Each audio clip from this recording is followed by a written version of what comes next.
Okay, how much have you had to drink today?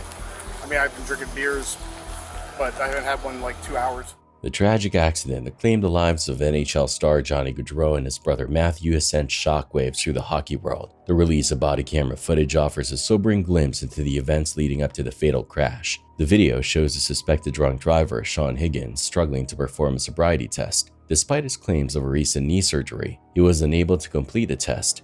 Once you start the test, do not stop until you've completed it. You understand? Yes. You may begin. 1, 2, 3, 4, 5, 6, 7, 8, 9. Ow. Keep going. Like I explained, 9 steps forward, series of small steps, 9 back. His blood alcohol content was later determined to be above the legal limit. As Higgins was being handcuffed, he expressed concern for the victims, unaware of the severity of the situation. Is everybody okay back there? I mean, what happened?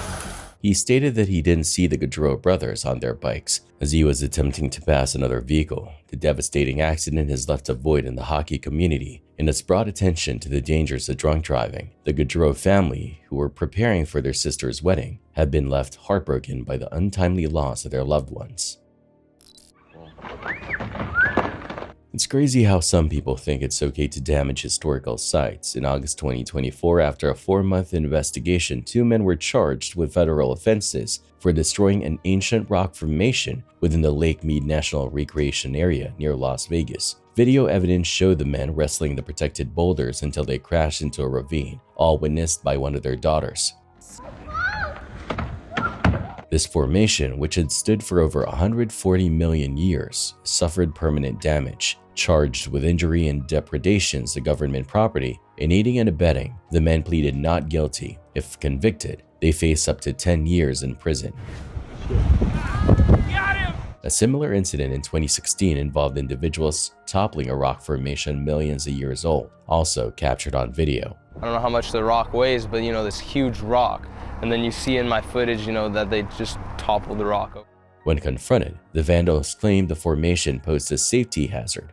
For them to have the intentions of just knocking over the rock for the sole purpose of being vandals just makes me upset. These guys could face serious jail time for their actions. It's a shame that some people don't respect our history and nature.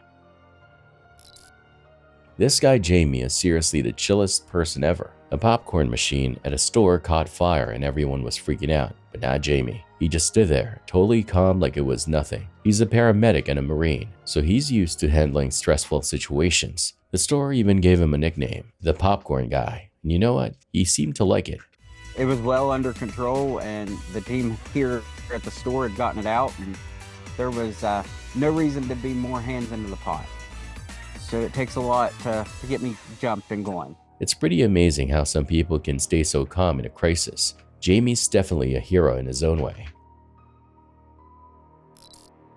A chilling CCTV clip captures the moment an 11-year-old girl steps into an elevator unaware of the terrifying ordeal she's about to face. The footage shows her calmly minding her own business as the elevator doors closed. What starts as an ordinary day quickly takes a terrifying turn.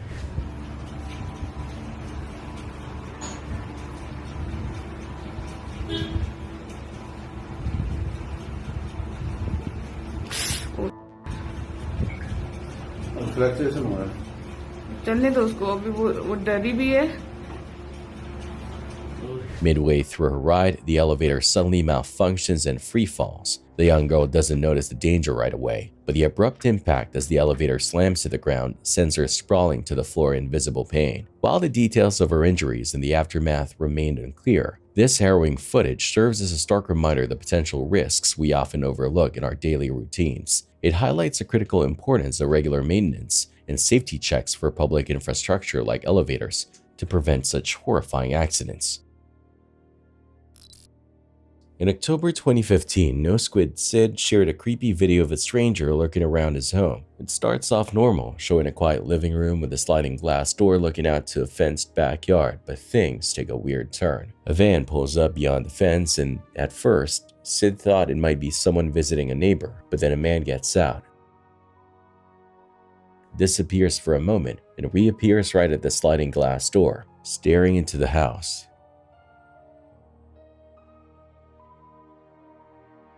He's bald, wearing jeans and a hoodie, and holding a piece of paper like he's trying to look harmless. Then he knocks on the glass. The guy hangs around for a bit, adjusting his pants and waiting. He seems to leave, but moments later he's back, this time carrying something big, though it's hard to tell what. Suddenly there's a loud noise on the recording.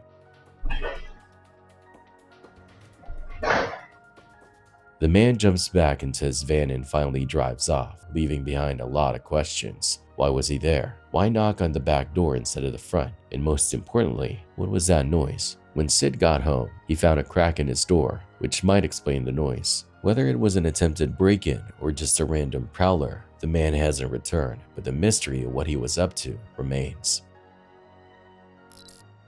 A twin-engine plane crash shook a Texas highway on December 11, leaving a trail of destruction. The Piper PA-31, carrying only the pilot, went down near a highway overpass in Victoria, about 150 miles southwest of Houston, at around 3 p.m., according to the FAA. A lot of red flags.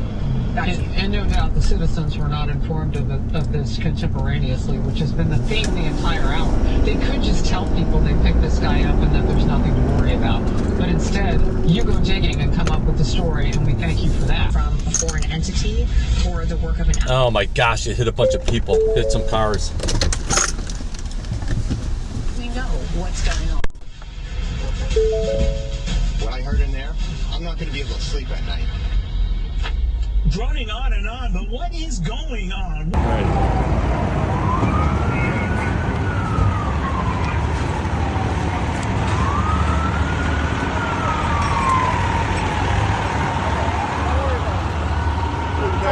The crash split the plane in two, damaged nearby cars, and sent 4 people to the hospital. Authorities are investigating the incident, but the chaos it caused is a stark reminder of how unpredictable aviation accidents can be. A Plymouth resident found themselves in hot water after being arrested on multiple charges, including failing to stop for a school bus. In the video, you can clearly see the school bus coming to a stop, red lights flashing. Suddenly, a car recklessly tries to go around the bus, veering into a driveway and narrowly missing a child running toward the bus. The homeowner shared the shocking footage online, which helped police identify 59-year-old Brenda Mello as the driver. She's now facing multiple charges and is set to appear in Plymouth District Court. Authorities emphasize the seriousness of this violation as it puts children's safety at risk. The incident serves as a critical reminder to always obey traffic laws, especially around school zones. This story is as shocking as it gets. On February 21, 2022, police were called to McDonald's after a man allegedly began threatening employees over a messed up drive-thru order. Officers arrived and attempted to arrest the man, believing they had the situation under control, until things took a wild turn. With the right hand, open the door. Open the door. Open your door. Come on out. Come on out. Hold on. Step out! Step out!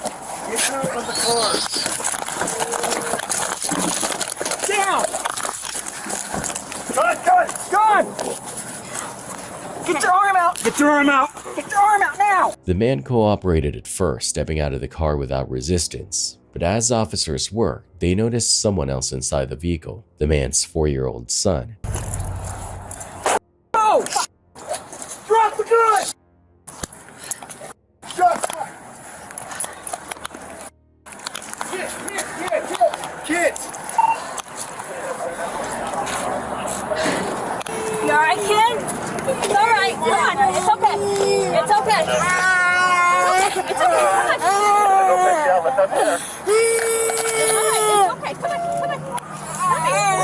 It's okay.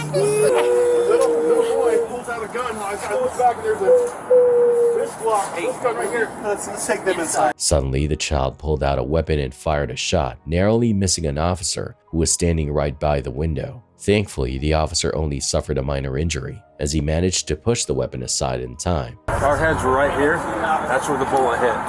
Oh, he's shot. Yeah. Well, there was a kid in the back seat. Was the kid aiming for you guys? Yes, I come. Here's the window. I come walking up to look in. and all of a sudden this silver handgun comes out like this. I'm like, ooh. Oh, you pushed it. I pushed it as they fired.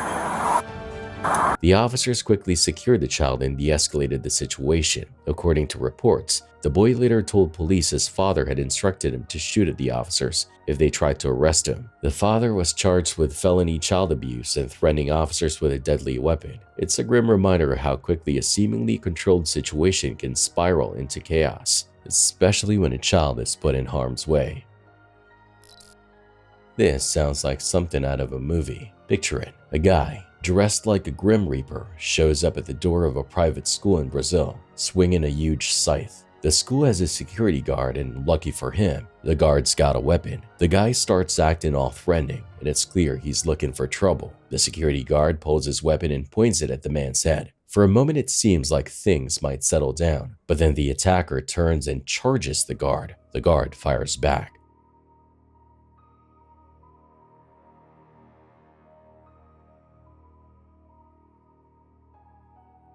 Even though the guy gets shot, adrenaline helps him stumble away, but he doesn't get far.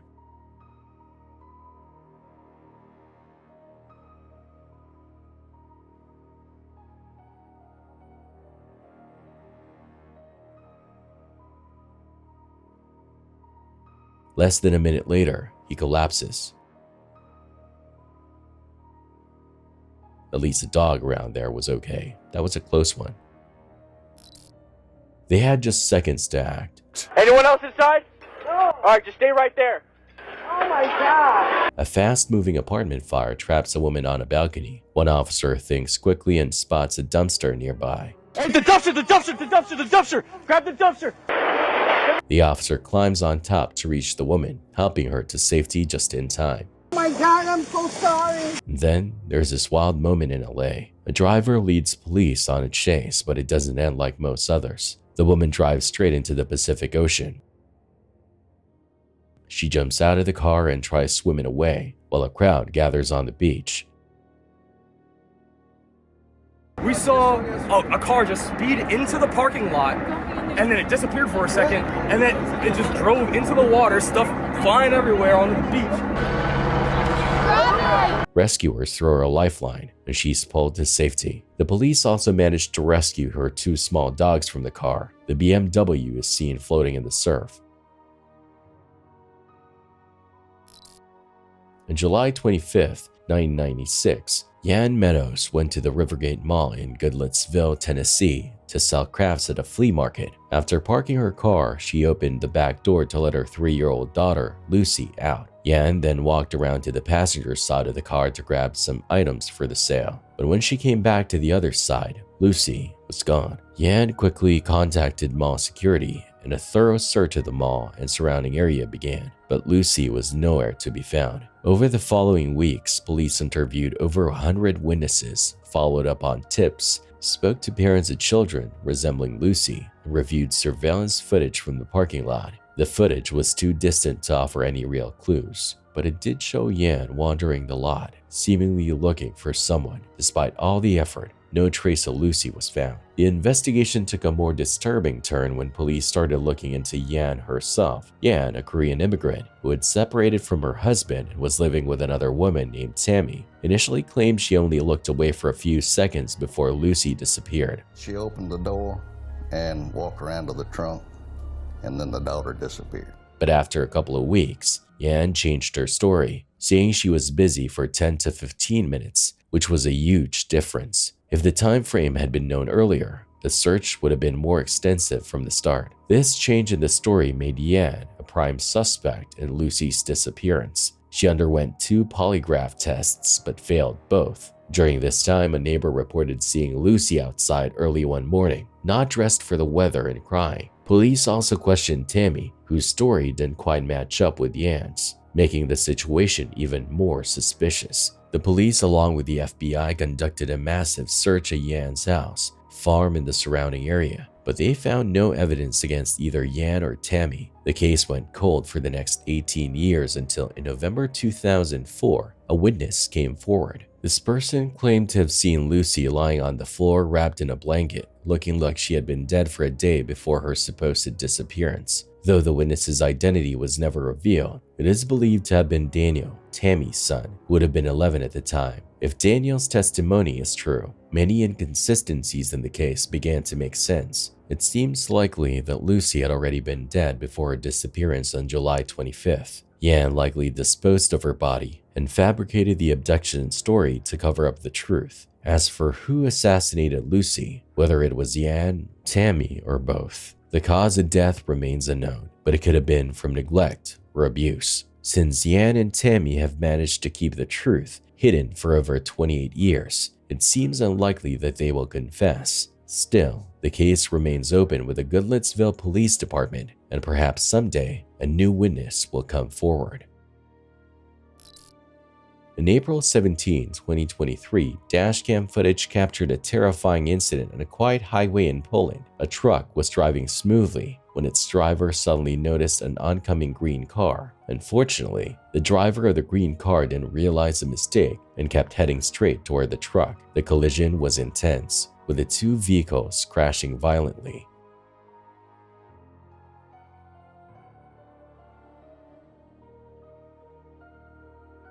The green car was badly damaged, and its driver suffered severe injuries, including multiple fractures, leaving them in critical condition. While arguments in public places like subways have unfortunately become more common, this one escalated into something much worse.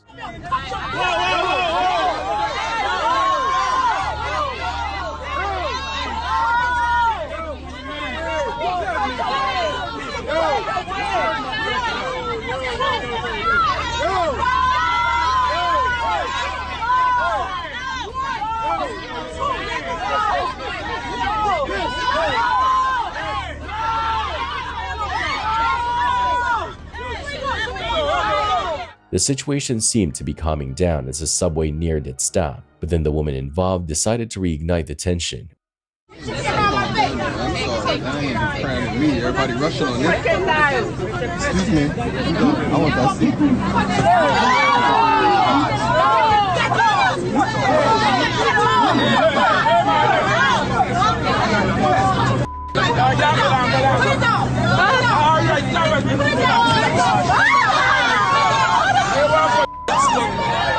It's a sad reminder of the strange and dangerous times we're living in. Hey, he's on the roof! A crazy scene unfolded in Fall River when police raided a house on Canal Street. Two guys tried to escape, but things didn't go as planned. One guy jumped off the roof, while the other got stuck in the chimney. Talk about a bad day. Hey, get down here! Show your hands or I'm gonna come up there and grab you.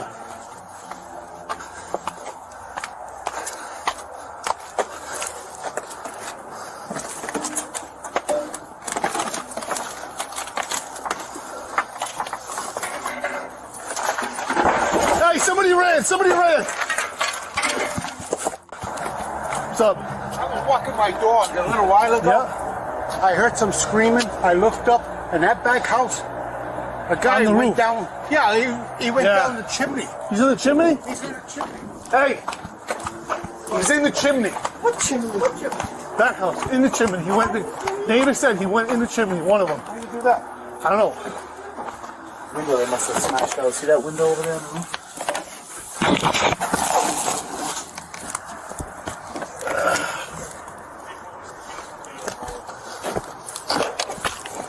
That looks like the window he pushed out.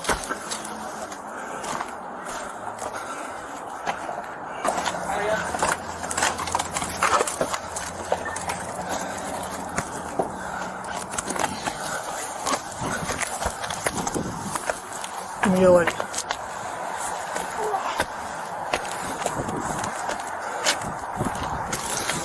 You're an idiot. Get up. Show us your hand right now. Show us your hand. Show us your hand. Show us your hand. I'll let them know. Confirm. We have a party in the chimney. That Robert party. Tell him to send rescue. Are you stuck? C9. What? That party's in the chimney. You want to roll a rescue? Are you stuck? I can't look up. Right there. Yeah. Rob. Yeah. You can breathe fine though, right? Can you breathe fine? Yeah. I'm gonna take the size out of here. He's good enough to fit. This I can fit piece you. right I can fit you. I'm 109 pounds. here. You pull me up, I'm in there. You want to break this off? Nah, pull me up, bro. I was thinking just these so we can still have not compromise the corner. Right. Yeah, you're right. Corners our integrity. I want to leave this right here. Yo, you guys Do we, hey, is the medic still down there? Tell him give us a blanket, please. Blanket. Don't look up, all right, buddy? Yeah, His hip. you can. So just lift it a little higher. Yeah, scoot straight up. Perfect, There you go. doing nothing my leg, man. Please. All right, we still got rescue here, Derek? The guy who got stuck was arrested for drug possession and had a few other warrants out for him. The other suspect was also arrested on drug charges. It's a wild story, and it just goes to show that crime doesn't always pay.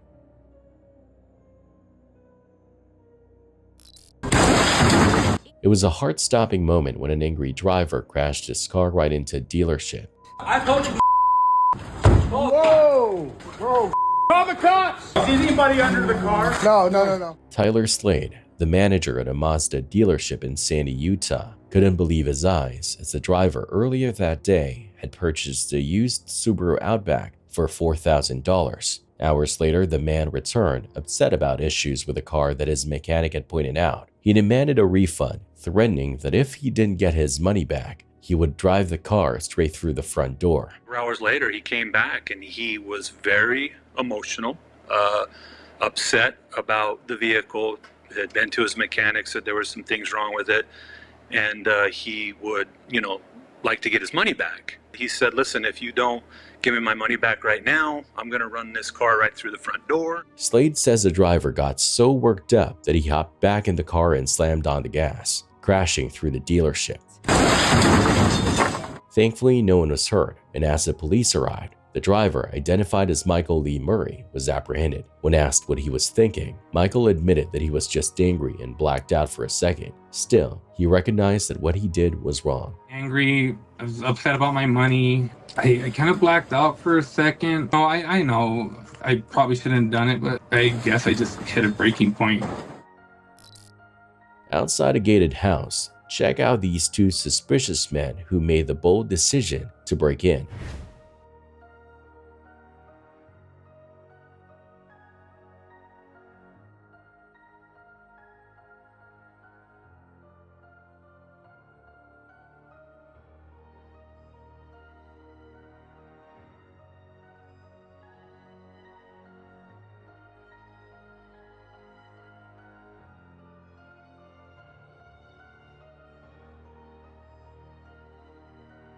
Trespassing onto property, they wasted no time stealing valuable items, including a television.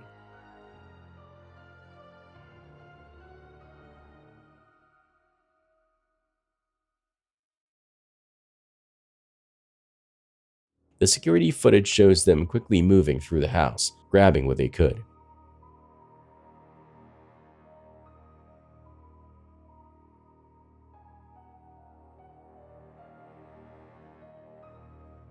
In the end, the robbers managed to escape successfully, hauling their stolen goods, as if it were just another ordinary day.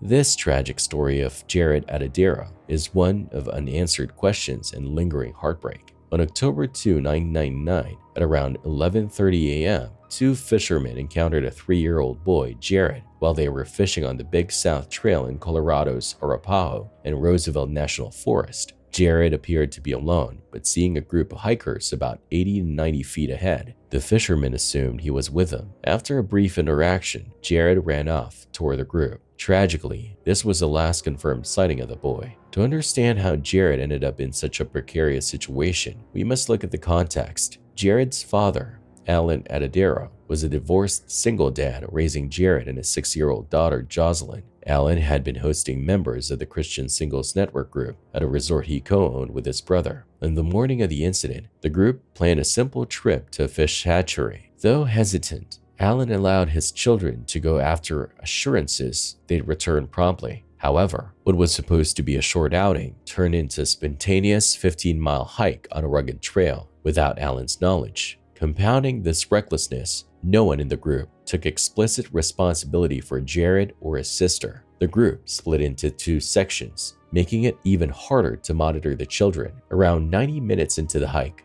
Jared interacted with the fishermen before running off toward hikers. Whether these hikers were part of his group or strangers remains unclear. By 12:15 p.m., the Christian group realized Jared was missing and alerted Alan. Alan raced to the trail in panic, repeating, "They lost my baby." Authorities were quickly notified and the search effort began. Rangers, confident in their abilities, expected to find Jared within hours. A sheriff even instructed his team to wake him as soon as Jared was found, but no sign of the boy emerged that night or the next several days. The search involved over 200 professionals, dog teams, trackers, and divers, even aerial support. However, the situation worsened when a search helicopter crashed, injuring those on board. By October 8, after 5 exhaustive days, the search was called off, leaving Jared's family devastated. Jared's case remained cold until June 4, 2003, when hikers Gary Watts and Rob Osborne stumbled upon torn clothing and a child's sneaker about 500 feet above Jared's last known location. Authorities conducted a follow-up search, leading to the discovery of a part of Jared's skull and a tooth 10 days later.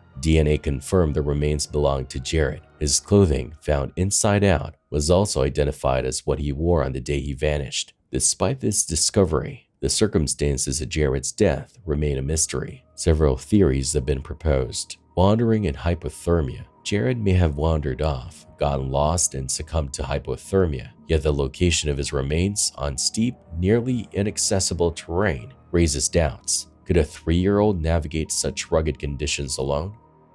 A cougar attack seems plausible, as the area is home to these predators. Jared's small size could have made him an easy target. Witnesses reported hearing a scream, possibly from Jared. However, there were no signs of blood, bite marks, or animal hair on his clothing. Additionally, his pants being inside out and his sneakers remaining in excellent condition after 4 winters challenged this theory.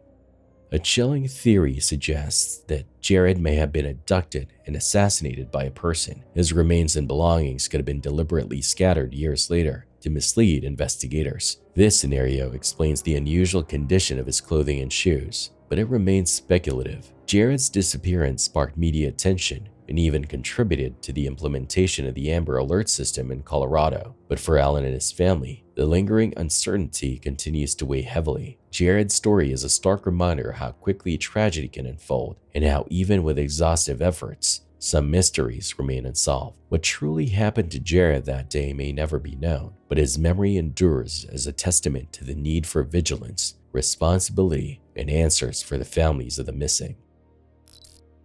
Now this is the kind of heart-stopping drama you don't see every day, an insane moment straight out of an action movie. A group of friends go skydiving, ready for the ultimate adrenaline rush, but things take a terrifying turn when one guy gets knocked unconscious mid-air at thousands of feet above the ground. They are free-falling, the wind rushing past, when suddenly one of them is no longer responsive. It's hard to tell how it happened. Maybe it was the intense G-forces or an awkward collision during the jump. Either way, it's a life or death situation.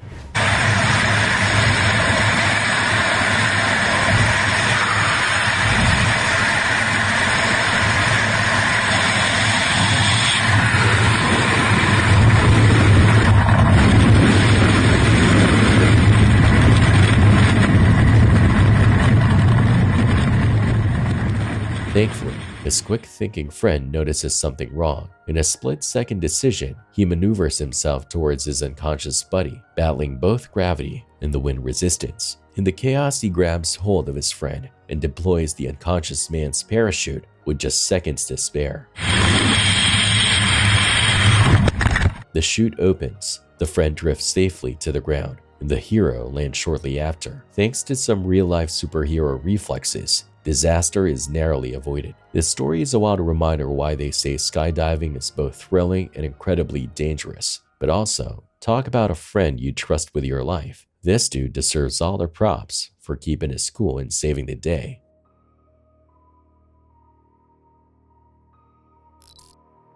A mother of 5 has recounted the terrifying moment her family home was invaded. Fearing for the lives of her sleeping children, she shared chilling details of the attack, which unfolded with brutal speed and chaos. In a minute of sheer mayhem, at least 7 masked men armed with an axe, machete, and golf club smashed their way into the mountain property. They wreaked havoc, destroying everything in their path. They just came in, they tried to kill my kid. They hear the bangs. They ran out in the backyard. The horrifying incident left the family shaken as the attackers showed no regard for the safety of anyone inside. While the damage was immense, the mother's main concern was the safety of her children, who were asleep at the time of the attack. One of boy almost killed me because it was a big weapon. When I came out to that house, he ran to me. I'm thinking my kid, they all died because the way when I saw them ran out from the house. The police are also investigating the incident, but for the family, the scars of that terrifying night remain fresh. My son heard them coming. Oh my God. And my son stand up and he put the door inside and they smashed the door outside. One of 15 years old is not found, they're not come home. They're all shaking. They're all shaking. Very, very sad for them. It's heartbreaking. It's heartbreaking. In a video uploaded in 2016, an uploader explores a local haunted house in search of supernatural phenomena. The tension builds as they navigate through deteriorating rooms and a flight of stairs leading to the attic. The unease culminates in a spine-chilling discovery, a hanging doll in the attic. What's up there? What is it, dude? So strange.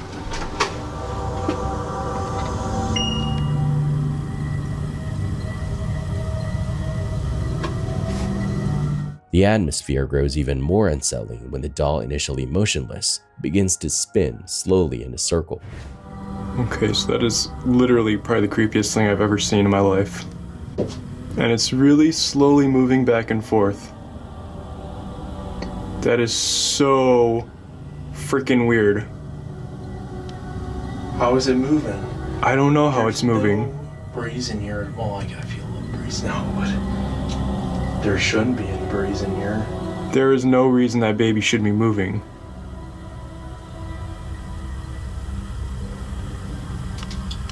Okay, for the very first time, I don't think I'm gonna climb up in there. This chilling footage captures what begins as a lively nightclub concert, with a large crowd enjoying the music and energy of the night. But within moments, the scene takes a terrifying turn.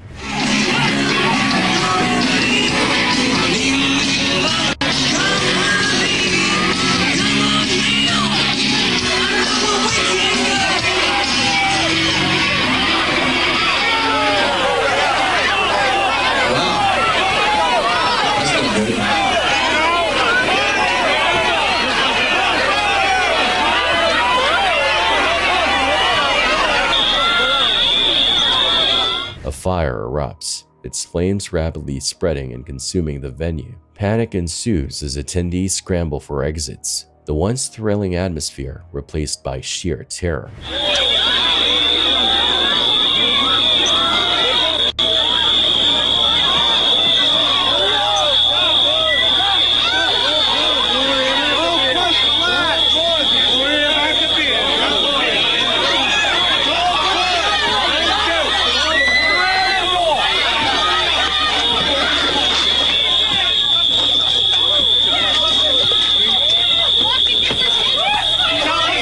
The chaos becomes overwhelming as people struggle to navigate through the smoke and flames, some pushing and others falling in the desperate bid to escape. Tragically, not everyone made it out safely. This haunting incident serves as a stark reminder of the importance of safety measures and the devastating consequences of neglecting them in crowded spaces. On May 11, 2022, in Jacksonville, Florida, a peaceful moment turned into chaos for a woman preparing to deliver her weekly sermon on Facebook Live. Inside her own home, surrounded by her husband and 3 children, she found herself in grave danger as gunfire erupted outside. They don't want you to know about it. The situation quickly escalated when bullets shattered the comm, with one projectile breaking through the walls of her house.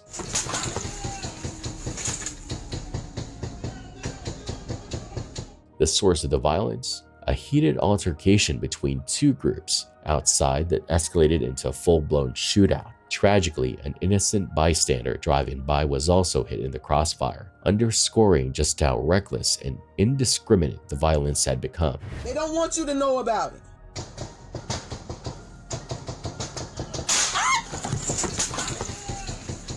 The incident serves as a harrowing reminder of how quickly life can change, even in the supposed safety of one's own home. On May 27, 2024, police were called to a nightclub after a young girl caused a scene when she was denied entry. Frustrated and confrontational, she started using abusive language and refused to listen to anyone. When the officers arrived, they tried to calm her down, but things only got worse. She didn't cooperate and became physically aggressive, leaving them no choice but to arrest her. Gotta go, hon. You tried to walk past them. They're not letting you in. Have a nice night. We're going on the back. Don't touch me. There you go. Put each other on. I'll call the cops on you, you idiot. I am a cop. Yeah, you You can let go. I got both. abuse the power, you idiot. Got a grip. Really? Yes, sir. So you guys have better stuff to do? Don't touch me.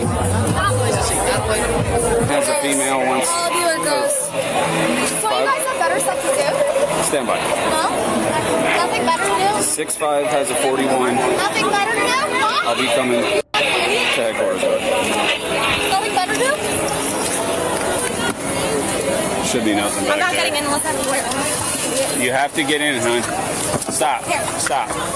Stop. Stop. Stop. Stop. Stop. You're just gonna get another charge. I don't care. It's not worth Let's it. spray me. I don't It's care. not worth it. I don't care. I'm not gonna Get up.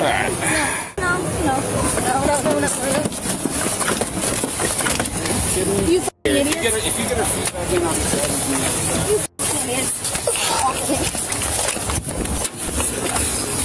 3 months, but a girl with a... stop, Blue. No. Watch it.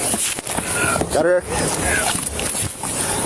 Even on the way to the station, she kept yelling, cursing, and resisting. Okay, well, they're gonna get off of you when we get to headquarters, okay? So just relax. But you have better stuff to do, you dumb. 5-1 Belmar. Do not take me to the police station. 13838. You cannot right now. You're under arrest. You're fine. Just in. I need to get out of the car now! Okay. Fucking idiot! Let me out! Okay. Fucking idiot! I need to get... Alright, well, this is all recorded, just so you know. I don't give a fuck! Okay. Once at the station, her behavior went up a notch. She lashed out and even attacked the officers. Get your purse off, okay? I don't care. It's hooked onto me, idiot. Can I go home? Nope. Why don't you take a seat and take a breath? Okay. I actually need to go home now. Okay, well, I'm you having need- anxiety attacks, and I want the lawyers Okay. here. Okay. Lawyers now! You're not going Don't home. touch Have me. a seat. Then have a seat. I don't And care. act right. No. Okay. You can just go right in the cell. No. Come on. Stop. Stop. Okay, just make sure there's nothing in her pockets. Thank you. No one Nothing touched here. me. Slow, don't start. I gotta go Don't. home. You gotta pop your shoes off here. What are you doing? I'm not. What's her name? Stop. You're gonna hurt yourself. I don't care. Stop I want to on go my foot home. one more time. It's so stupid that Stop. I'm here. Just kick your shoes off, No, please. I want to go home. I'm not kicking my shoes off, you idiot. We're gonna pick you up, all right? Stand up, nice and easy, okay? No. I don't want her bracelet to break. I want these off, and I want to go home. Okay, well, stomping on my foot and kicking your legs around is not gonna change that. I wasn't doing anything wrong, you idiots! I wasn't. That's the thing, like, I literally wasn't. Great. Stop. Stop. You fucking idiot. Don't let her kick you. I'm not going. You know what? Stop. Take these off of me now. You got her legs out? You need to stop, okay? You want to go home? Then stop. And just listen to what we say. Let me go home! Stop kicking. So you guys have better stuff to do, you idiots! Well- Go arrest somebody that's doing something bad! You fucking idiots! Well, now you got her attention, so you gotta... No! You fucking idiots! So you have anything better to do, you dumb f***s! stop. Jen, if you Jen, walk, stop. Okay, you're making it hurt. Stop. You guys are hurting me! Yep. You guys are hurting me! Ow! Ow! You f***s. Jen, let me get those off you. Let me just get the cuffs on. Stay right there. Stay right there. I'm gonna actually, you guys have a big lawsuit coming, fucking guys. Okie dokie. Fucking Don't fucking do it. Okay, well, now you fucking definitely catching some charges. You pigs. Back up. Oh, you wanna touch me? Oh, you wanna touch me? Get the f*** in the cell. You crazy? Punch me like that? You wanna punch me? You f***ing dead? Hey, throw hair! Eventually, she was released to her father, but not without facing several charges, including trespassing, noise disturbance, assault, and resisting arrest. Her day in court came on June 12th, where all the evidence of her outbursts and assaults were laid out. It's safe to say her night out didn't end the way she planned. At a butcher shop in a shopping center, things quickly took a turn for the worse when a man decided to cause trouble.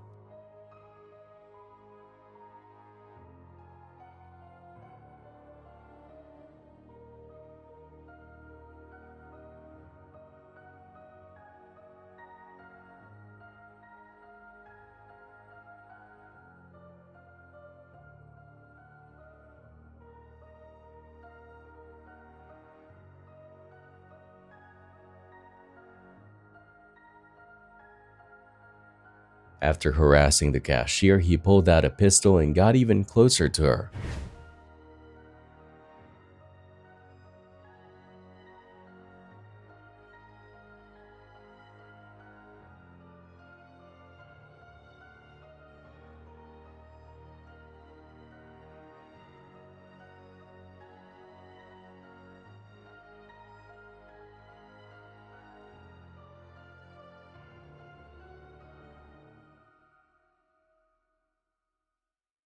Terrified for her life, the poor cashier had no choice but to hand over the money to the robber.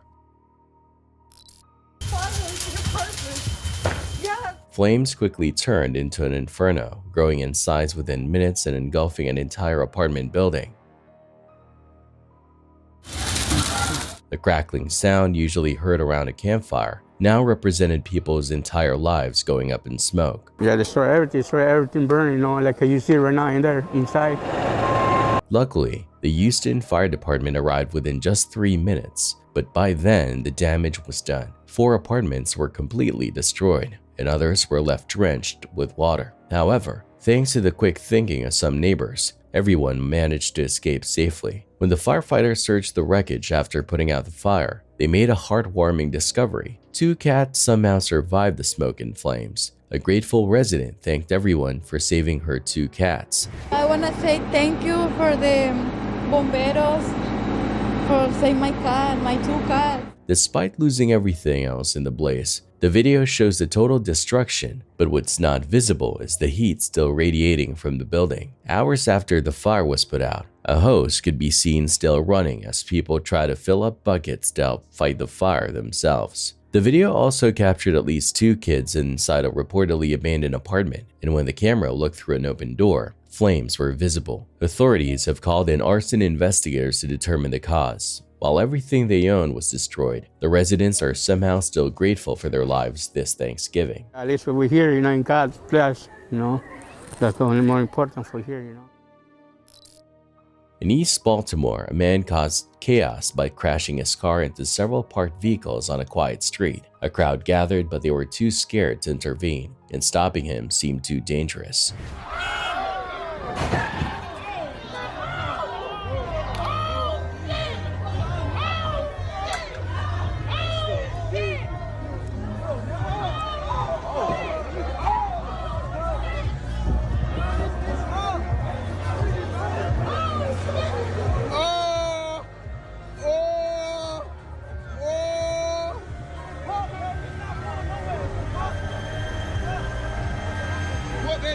However, one brave young man stepped in to help. He got close to the driver, but the man pulled out a knife and tried to stab him. The young man managed to grab the knife, forcing the attacker to flee. In the end, the situation was brought under control without further harm.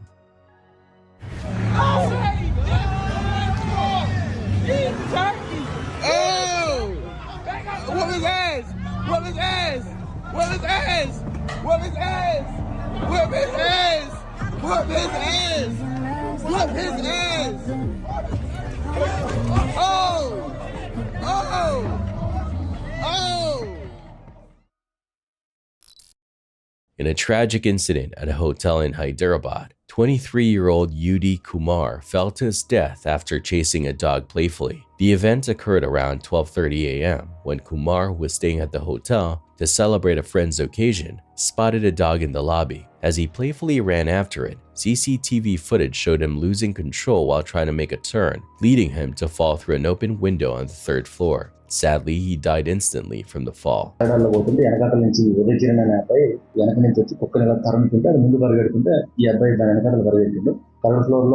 గ్లాస్ని ventilation కోసం కొంచెం 45 degrees open చేసి పెట్టడం జరిగింది. దాంట్లో control తప్పి స్పీడ్గా వెళ్ళి దాని ఎదురుగా పరిగెట్టింది. Kumar was a polytechnic student, and while his family was in town for a festival, they were staying with extended relatives. వాళ్ళ అబ్బాయి ఉదయ్ చరణ్ అని చెప్పి 22 years ఉంటే వాళ్ళ ఫ్రెండ్స్ అందరూ జ్యోతినగర్లో కేక్ కట్ చేసుకుని బర్త్డే సెలబ్రేట్ చేసుకుని హోటల్లో సెలబ్రేట్ చేసుకుని చెప్పి ఇక్కడ 3rd floorలో రూమ్ బుక్ చేసుకుని అక్కడ సెలబ్రేషన్ చేసుకున్నారు.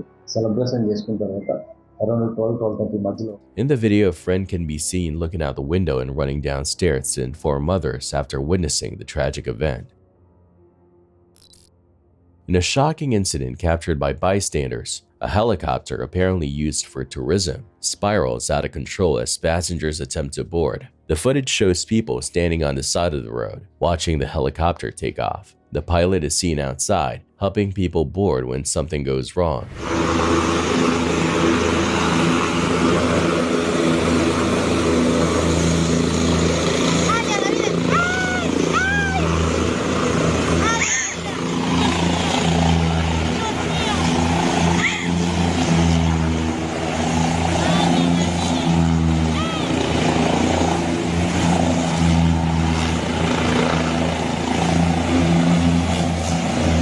It's unclear whether the malfunction was caused by someone inside the helicopter or if it was a mechanical issue, but the helicopter spins uncontrollably on the ground.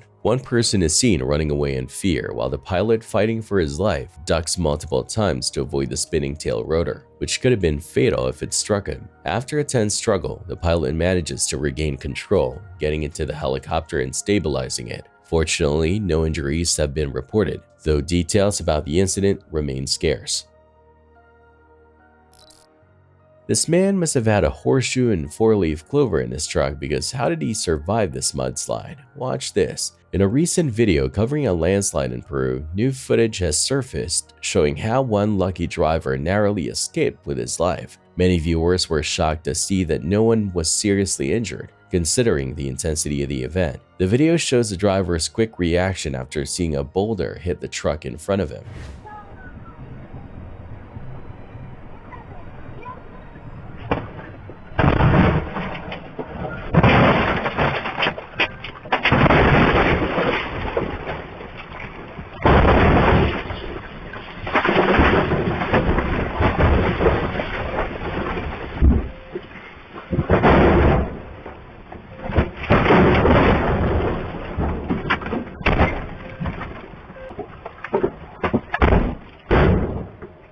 As large rocks crashed down on his truck, the driver quickly unbuckled his seatbelt and jumped out just in time. Moments later, a massive boulder slammed into his truck, causing significant damage. Interestingly, the truck in front of him was also hit, but its driver's cabin wasn't as severely damaged. Both drivers are incredibly fortunate to have survived such a terrifying ordeal. Very lucky, I'd say.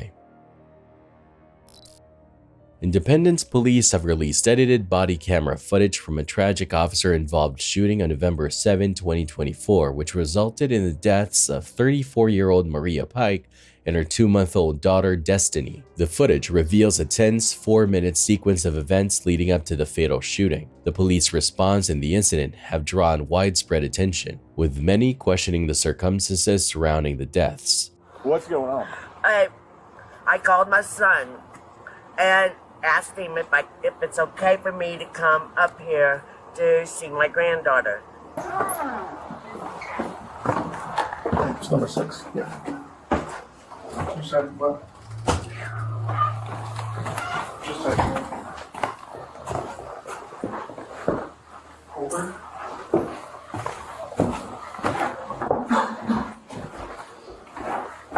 Oh, 5. Okay. Is that number 6? It's 5. I'm sorry. Okay.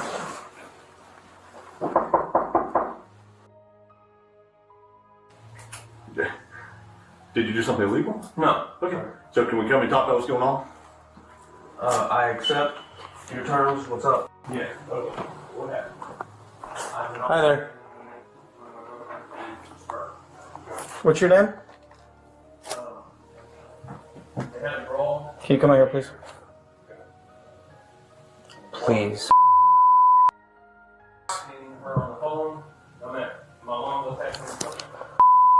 I got her in the closet. I don't know what happened because I was in the. Are you okay? Are you hurt? Okay. Can we put the baby down, come out here and talk and figure out what's going on?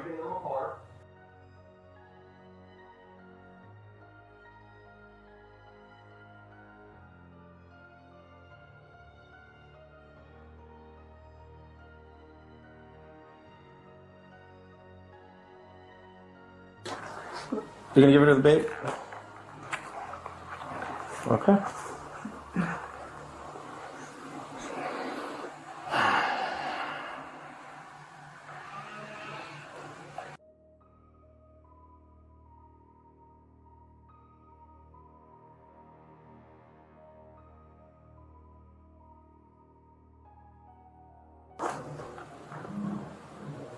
Go.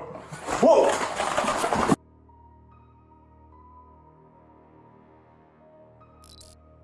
Want proof your house should have a security camera? Here you go.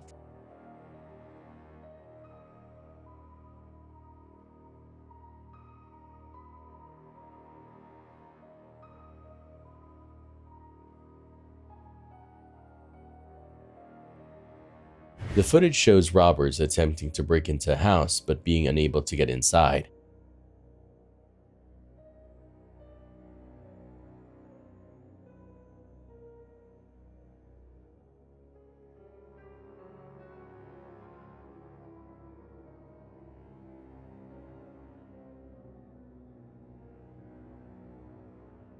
A home security camera can be a valuable tool in identifying potential intruders and providing crucial evidence that could assist law enforcement in their investigation. In this video, we learn about the heartbreaking story of Steve and Marlene Eisenberg, who were caught up in an unimaginable situation in 1997. On November 22nd, the couple recorded their nearly 5-month-old daughter Sabrina's first video, unknowingly capturing the last moments of their time with her. The next day, after watching a Disney movie with her 3 children, they tucked them in a bed. Around midnight, Marlene checked on Sabrina before going to sleep, but the next morning, everything changed. When Marlene woke up, she immediately noticed something was wrong. Her garage door was wide open. And as I turn around and I look and notice my laundry room door out to my garage is opened. And then as I get closer, I'm looking now out to the street and seeing that my garage door is up. So now I'm just looking straight out to the street. When she saw the door to the street was also open, panic set in as she rushed to Sabrina's bedroom, only to find her daughter missing. I ran into the first bedroom, which is Sabrina's room, and I look in the crib and Sabrina's gone. And I scream. Marlene immediately called 911 in a frantic state, realizing the unthinkable. Her daughter had vanished. 911, hello, I need to believe my baby's been kidnapped. All right, ma'am, need to calm down. Okay. All right, take a deep breath. What do you see, baby's been kidnapped? I just got up to wake my son up. My garage door was wide open, my house to my floor was wide open, and my baby's gone out of the crib. How old is your baby? My baby is 5 months old. Oh, God, help me.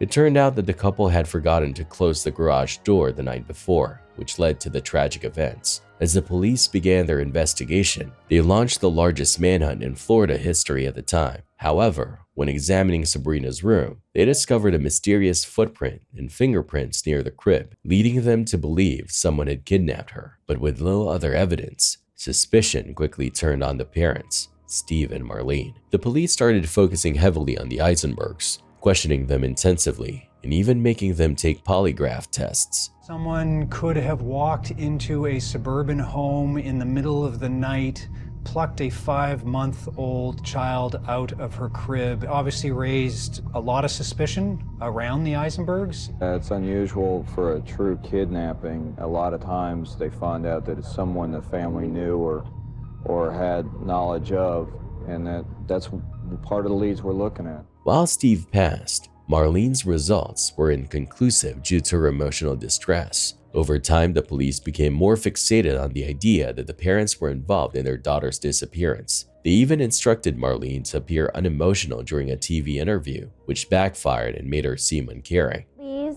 bring our baby back to us. She needs her mother and her father, and we all miss her and love her very much, and we need her to come home to us, please. It backfired because the perception was that they were cold. Marlene was seen by some as being not authentic, unemotional. Law enforcement seemed to focus in on that display. It took all the strength that I had to say what I said, and then the minute I was done, I broke down in tears. Okay, hysterical. But of course, the cameras were not put on me then. As the investigation continued, Steve and Marlene grew frustrated and hired an attorney to protect them from further questioning. This led the police to secretly install listening devices in their home for nearly 3 months. The recordings captured over 2,600 conversations, and law enforcement believed they found incriminating evidence, claiming the couple admitted to their daughter's death. However, when the case went to court, the judge ruled that the supposed incriminating statements were too unclear to use as evidence, and the case was dismissed. The Eisenbergs even won a lawsuit against the government for the wrongful accusations. Now, over 27 years later, Sabrina's whereabouts remain a mystery, and Steve and Marlene continue to hope for answers. Despite all the pain and turmoil they went through, including being wrongfully blamed, one of their old neighbors even spoke out, recalling how the Eisenbergs were wonderful parents. The case remains unsolved, and Sabrina's disappearance is one of those tragedies where the real culprit has yet to be found. This video captures the aftermath of a truly shocking car incident. As recorded by a bystander, the damage to the car is so severe that it seems impossible anyone could have survived. And went up. Woo. Boy. Man, she blessed, bro. She is definitely blessed. Car did what it was supposed to do. I mean, bro, she definitely blessed, for real. That shit that scared start right there. She is real lucky. She was hauling ass, though. Yes, she was. She couldn't stop. She couldn't. She was hauling ass. Glad, I'm so glad she ain't come to that other side, because she would have smacked me. For real.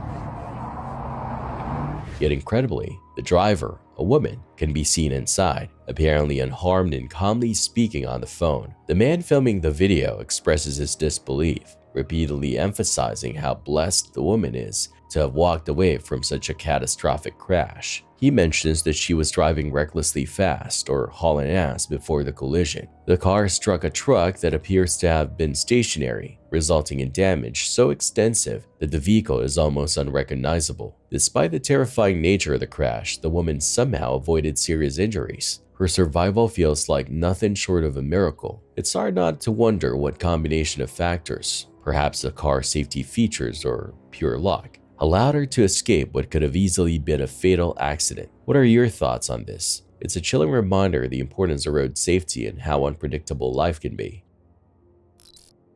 A shocking incident in Georgia has left a police officer injured and a woman behind bars. Authorities report that 28-year-old Jessica Fox was pulled over for a routine traffic stop on Saturday. However, things took a dangerous turn when Officer Mark Lofton attempted to arrest her. All right, roll your window down some a little bit. You're making me nervous. It took you a long time to pull over. I don't like that. Okay, well, get off your phone for a second. I'll explain why I stopped you and everything, okay? I'm Officer Lofton with the State Police Department, okay? I stopped you because you got you at 48 and a 35, okay, on rear stationary radar. Okay? Need your driver's license. Are you in jurisdiction? Huh? Are you in jurisdiction? What do you mean in my jurisdiction? In my jurisdiction?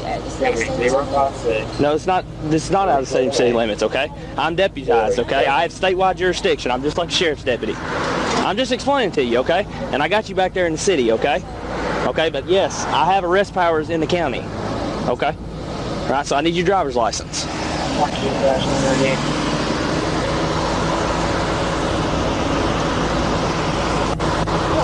I live right here. Can you follow me to? No, I'm not going to the house. 122. Okay. All right.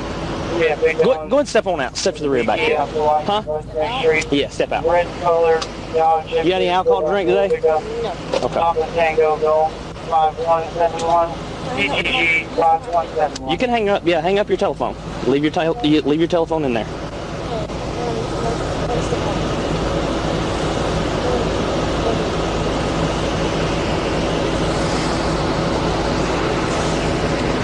Frontal dispatch. 5-minute checks. Leave. Oh, there's your license. I'm sorry. All of them silver subject going to find a valid 29 Class B regular. Okay. Step right here for me. What's your name? Jessica LeBlanc. Jessica LeBlanc. Okay. Do me a favor. Turn around and put your hands behind your back. Stop. Please don't. Please don't. Put your hands behind your back. No, don't. Put your hands behind your back. I'm trying to. Don't reach for anything. I'm not. I'm getting out. I'm getting out. You're not Jessica LeBlanc. I know Jessica LeBlanc. Okay, I know. I'm not. Put your hands behind your back or you're going to get tased. Please. No. Please. Jerk away from me one more time. I'm not jerking from you. Please. God, please let me go. You're fixing to get tased. I'm trying to fix. Stop. Get out of the damn car. You want it again? No, please. Get out of the car! Instead of complying, Fox shifted her car into drive and sped off, dragging the officer along with her vehicle. As the car accelerated, Officer Lofton was eventually thrown to the ground and run over, sustaining injuries to his legs.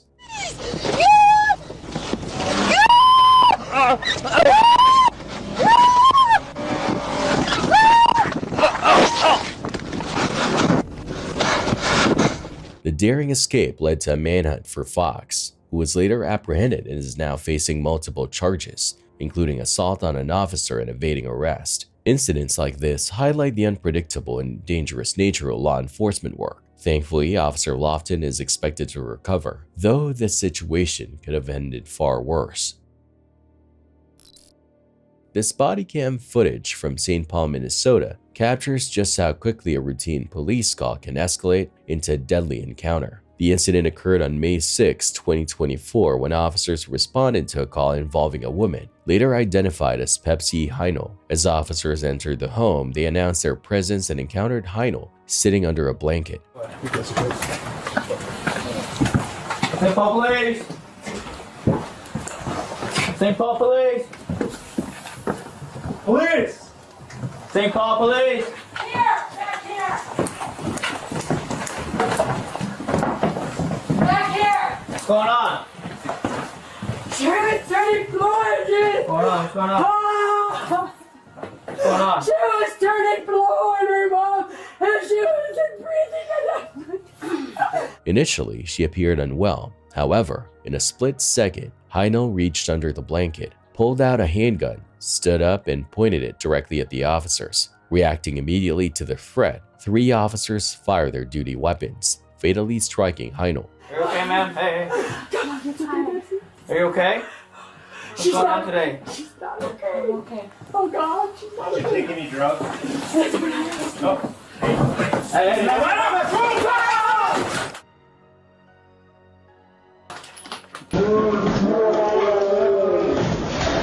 The entire incident unfolded in a matter of seconds, underscoring the dangers officers face and the need for split-second decision-making in life-threatening situations. This tragic event remains under review as authorities investigate the circumstances and actions taken by all parties involved. 374 shots fired. A shocking incident unfolded in Lima, Peru, when a woman walking down the sidewalk was suddenly engulfed by an explosion beneath her feet. The powerful blast sent her tumbling into a gaping hole in the ground, creating a scene of chaos and fear for bystanders. Thankfully, a man in military uniform who happened to be patrolling the area witnessed the terrifying ordeal. Acting swiftly, he rushed to her aid, helping her climb out of the hole and away from danger. In a heart-stopping incident, a 15-year-old babysitter became a true hero, saving 2 children and a dog from a devastating house fire. The young babysitter, whose quick thinking and bravery are being widely praised, was watching over the children when the fire broke out. The fire started unexpectedly, quickly engulfing parts of the house. Without hesitation, the teen sprang into action, ensuring the safety of the 2 young children and the family dog, leading them outside to safety.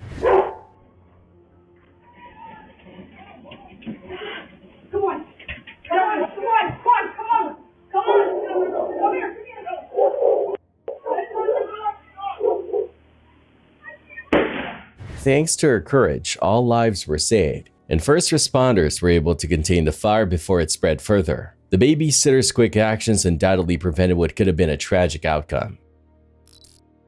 In the shocking footage, an intense shootout erupts following an attempted carjacking.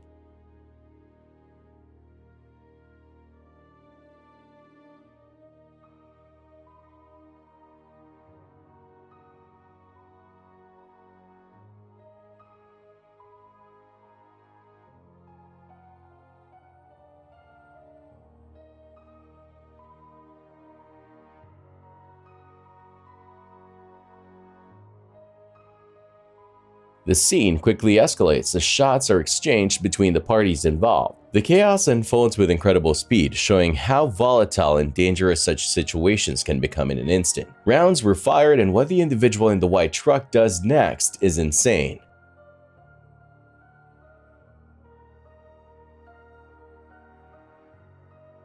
This clip is an unsettling reminder of how dangerous and cruel the world can be.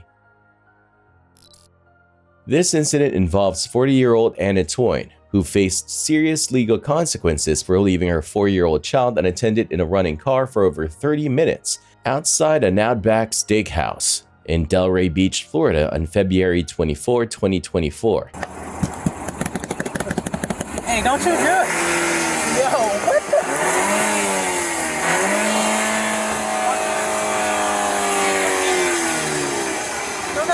No. Break the window. What? Gotta break the window. What? The shocking sequence began when customers noticed a young child alone inside a gray BMW in the parking lot. Employees tried for half an hour to locate the car's owner inside the restaurant, but no one came forward. During this time, the child climbed into the driver's seat and began revving the engine, creating a highly dangerous situation. Police officers arrived and attempted to coax the child to unlock the car door. Hi, baby. Hi. Can you open the door? Yeah, open the door. Can you open it? Try. You got any cash on you? Can you pull this up? She's gonna See go the get a little thing cookie. right here? See if he wants a cookie. Come on, pull it up. Get the thunder from down. You guys here? She's going straight in handcuffs. She's going. Yep. The child eventually complied after being offered a cookie. It doesn't matter what she says. Can you a 4-year-old kid? I understand it's running, but unsupervised in the middle of a parking lot for 30 plus minutes. Come. You gotta unlock the door. Shortly after, the mother, Anna Toyne, arrived, rushing to the scene with shopping bags in hand from a nearby mall. The officers confronted her, emphasizing the life-threatening risks her actions posed, including the possibility of the child putting the car in gear or being abducted. You were in for 30 minutes. I'm so sorry. Okay, well, we're gonna place you in handcuffs. Oh my god. You can't leave a freaking 4-year-old in the car by himself for 30 minutes. Oh my god. How does that even go through your mind? Put these seats on it just for even to the store. And what if somebody fucking took him? It's been way over 30 minutes. Kid ever again? What if they abducted your kid? It's been way over 30 minutes. It's not safe. Oh my god. We'll get that. Can I call my brother? We'll just have you We're not gonna worry about Just have her sit down. Have her sit down. Who's gonna pick up my child? Hopefully somebody. My brother. Okay, so can you have a seat for me? Where's your brother? Thank you. He's in Boca. Oh my God, I'm gonna have a heart attack. I'm gonna have a heart attack. The AC was on. And if somebody breaks that window and steals your son, and you never see him again, what's gonna be your excuse for that one? Oh the AC was on? Oh my God. Not to mention he was revving up the engine. If he put that in, he put it in drive, he'd be out onto Lincoln. Oh my God. Dead in the middle of Lincoln. And I'd have to respond and perform CPR on a practically dead child. Oh my God. What happened? Obviously, you're being arrested. Your brother is on his way to pick up your kid. Okay. I'm just gonna take your phone and your ID. That'll go with you. The rest of your belongings will be taken or given to your brother. Can I have my iced tea, please? So they're not gonna allow you to have that in the jail. So we're not gonna give it to you. If you need a couple more sips, I can give that to you. But I'm not gonna I can't bring your iced tea with you. Okay? Your son will go with your brother. Okay. The car, I'm assuming, maybe will stay here unless your brother wants to take it or if he comes. If not, we aren't allowed to tow it because this is private property. Yeah.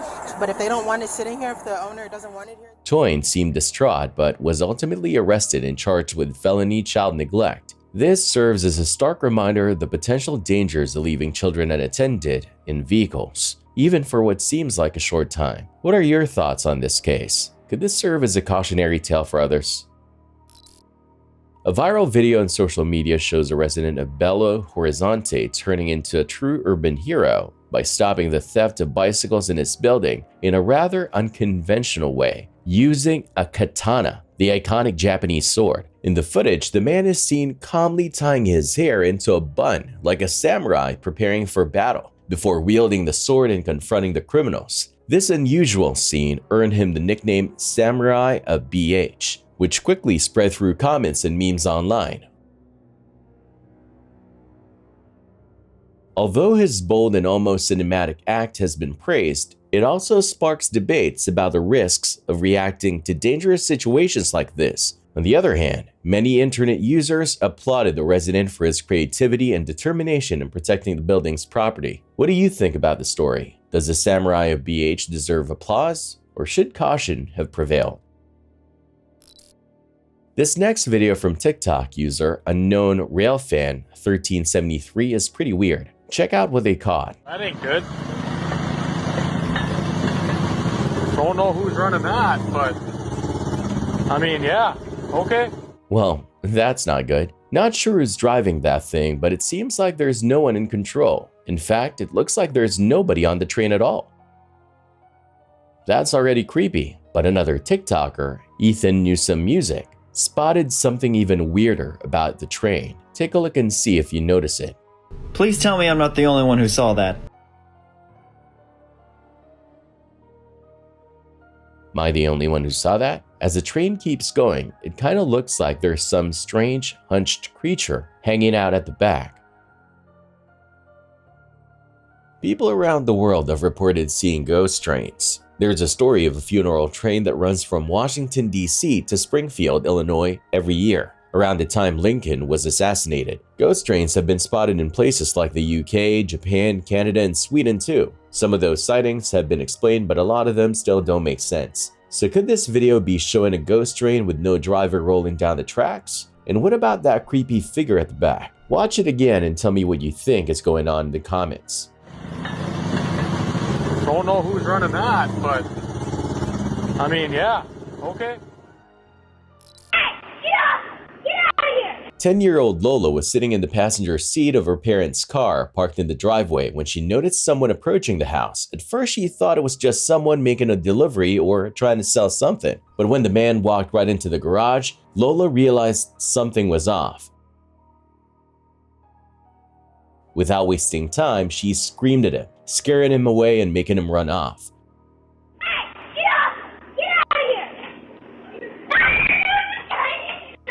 I thought he might have been like someone selling something or someone coming to pick something up. And then when he walked into my garage with no one in there, I just kind of felt like he's not supposed to really be here. Her parents were incredibly proud of their brave daughter for acting so quickly. Oh, I'm so proud. She has a lot of confidence, and I feel like that's what played a big role in that situation. It opens your eyes and shows everybody else what exactly could really happen in the blink of an eye. The video shows a chaotic situation involving a house party at a rental property. Officers are called in after noise complaints, and upon arrival, they find the house in a trashed state, with open containers of alcohol and minors in attendance. The homeowner, who had set rules for the rental, is clearly upset.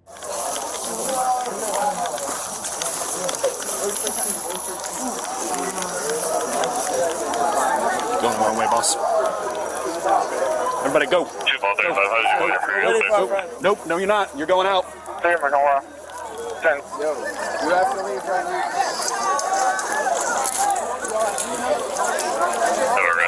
Let's go. Everybody's got to go. Everybody's got to go. Everybody's got to go. I am pissed that you're here. Get your ass over here now. Get your ass over here. No, sorry, no. I'm just waiting for you. 1841 South Mississippi Trail. Your ass. Street. That's 711. I ought to beat your ass. What the hell are you doing? 2-3 miles over.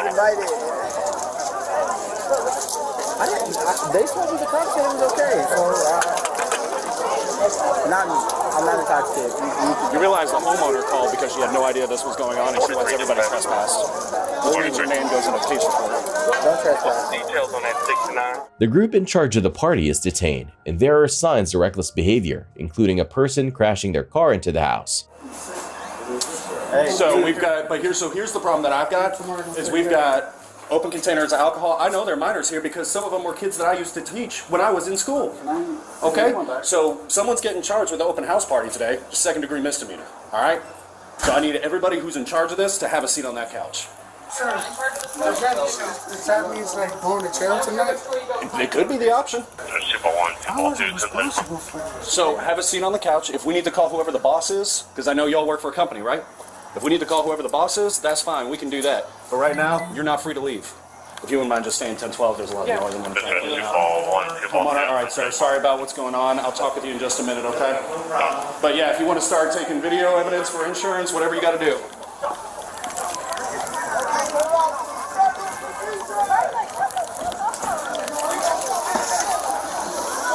One and two, that guy's going to be unrelated.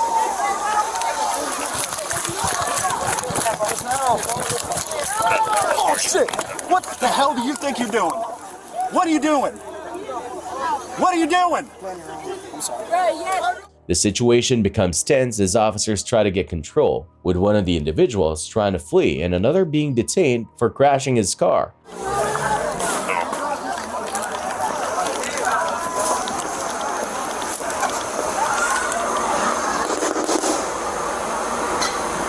Put the car in park, step out.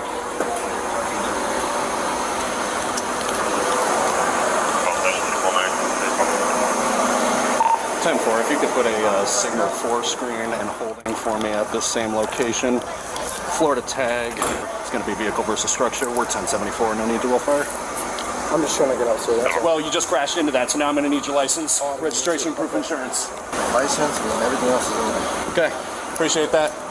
You're not free to leave. You understand that if you leave after a hit-and-run crash, you go to jail, yes? Correct. Okay, so you're going to sit right here? Yes, sir. All right, we're going to deal with that issue, and then I'll come deal with this issue. I'm very sorry. Thank you. The officers read the rights to the person in charge of the party, emphasizing their responsibility for what happens at the event. It's a tough scene for the people involved, as they try to make sense of their actions and the consequences. If you wouldn't mind, I'm just going to read these to you so I get your attention, okay? All right, so obviously we were out here earlier, right? So we figure out what's going on. Right now we're talking to him. Y'all told us there weren't minors in here. Your partner told us. I'm not saying you. There wasn't. Okay. At first, when y'all first started, there was no minors. We started getting a flood of people that had a mistaken for our party being the other party getting shut down. Okay. That was the young people party. I don't know what was going on. We had 18 and up. Do you guys have a log of everybody's ID that you checked? We have a Poshmark. We have an ID. We got a list full of names of people that paid for our tickets.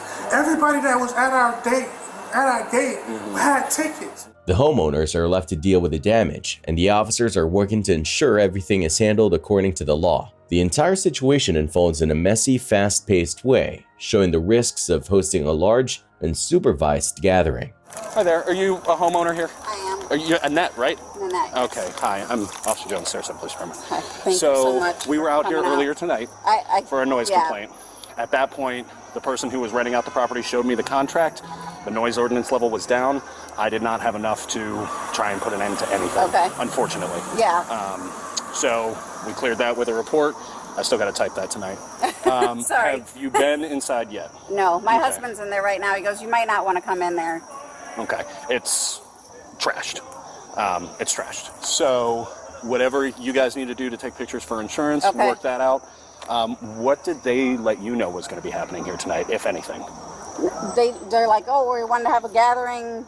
And I was like, okay, well, the noise ordinance is 11 p.m. You can't be crazy. It's a quiet neighborhood. You can't park on the street. You can't, because it's, we're deed restricted in here. It's a nice, quiet place. So, but it says right in my, VRBO listing. I called them before I called you guys because I was like, what can I do? Can I go kick him out? I was ready to come over here myself and kick him out, which is not a great idea.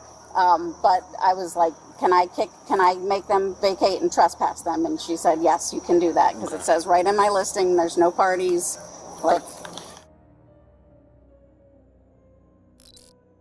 On a beautiful afternoon in Johannesburg, home security footage catches the moment when three men decide to strike.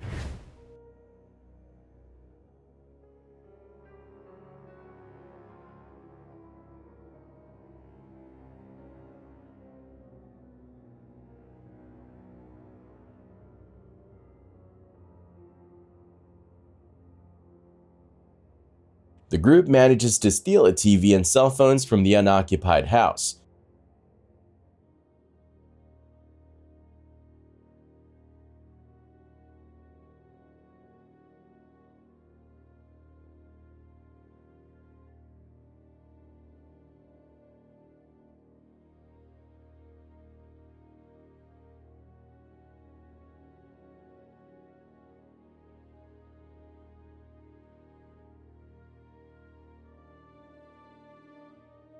It just goes to show sometimes even gated houses aren't enough to stop a thief who's determined to get what they want. This incident, which took place on June 18, 2024, involves a woman who was caught allegedly vandalizing vehicles at a dealership parking lot. Officers responded to a call about a disturbance where the woman was seen walking between cars with a screwdriver and reportedly attempting to damage the vehicles. The dealership employees observed her actions, including attempting to enter and damage cars. One of the employees even recorded a video of her trying to grab a phone and folder containing information. She then reportedly entered the dealership's garage, took tools, and continued her attempts to vandalize cars. Stop right now.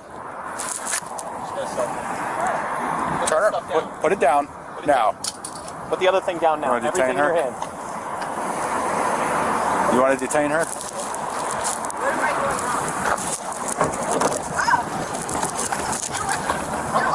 Hey, watch out, she's gonna get tased. Bro!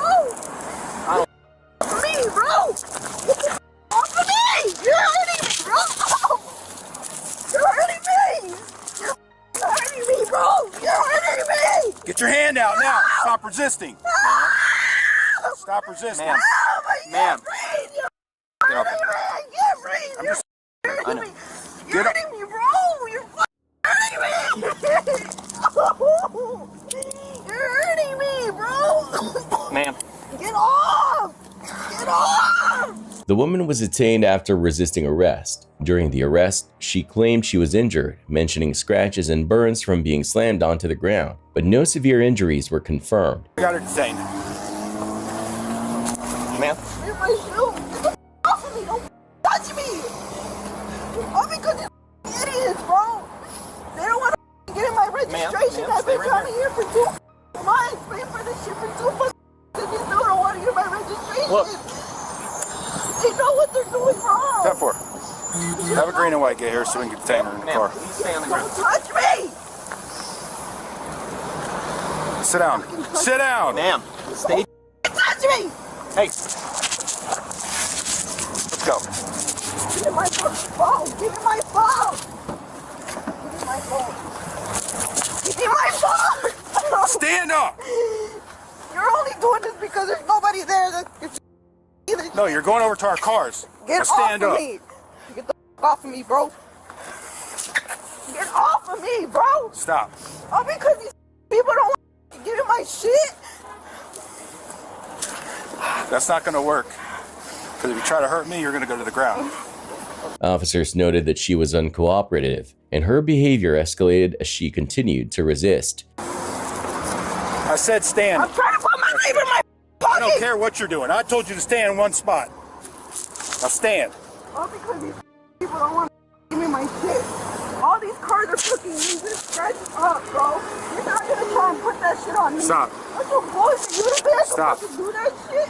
Oh, Stop. my God, bro. Stop. Bro.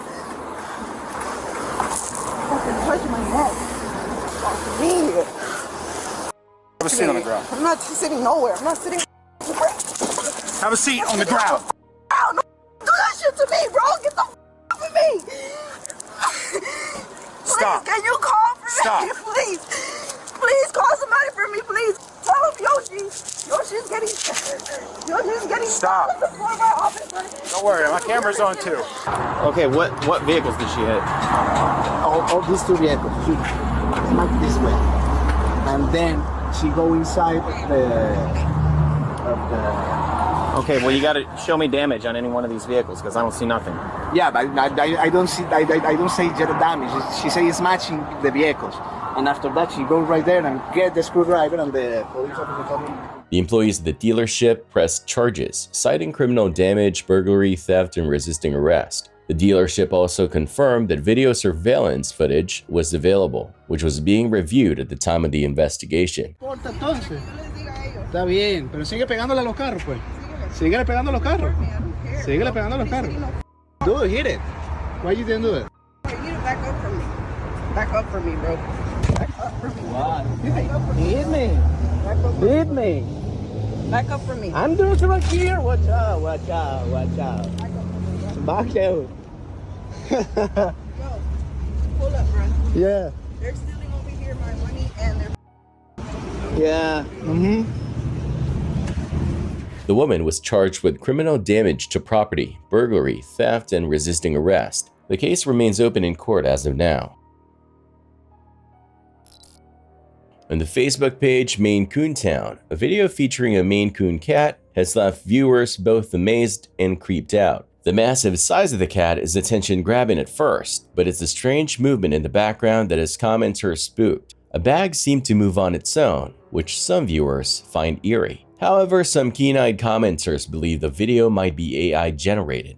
They point out the uncanny valley effect, particularly on the cat's face at the beginning of the video, which doesn't look quite right. This has led some to speculate that the entire video might be a hoax, fabricated using AI to create a more surreal effect. What do you think? Is this a real spooky moment or just another AI-generated trick? Let the viewers decide. On Saturday, July 6, 2024, at around 12:45 a.m., Albuquerque police officers were conducting surveillance in a parking garage due to multiple reports of underage drinking and firearm usage. Plainclothes officers spotted two men in a green Honda who appeared to be under 21. After watching them for a while, the officers saw the two men get into an argument with others. During this confrontation, the passenger in the car pulled out an AR-15 style rifle and brandished it at the group before trying to conceal it. When several officers arrived, they attempted to get the men to exit the vehicle, but the driver attempted to flee, hitting several cars in the process.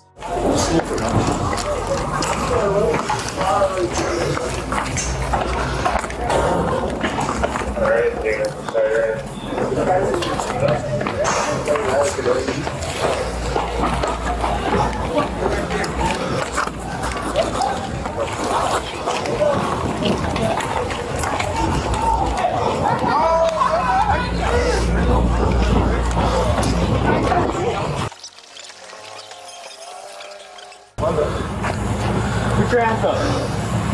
Keep your car inside.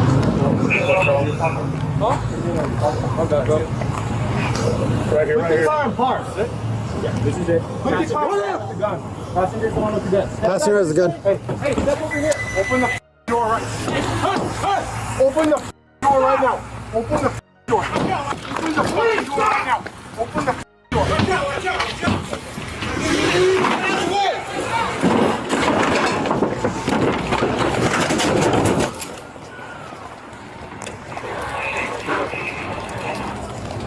Hey, get ready with stop 6 down there. Get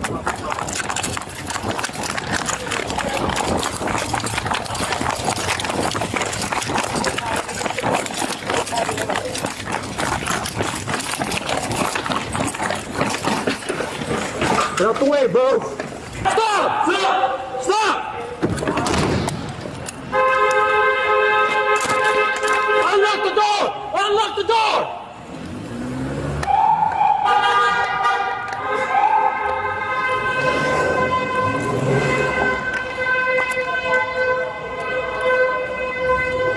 The officers gave chase, using spike strips to disable the vehicle.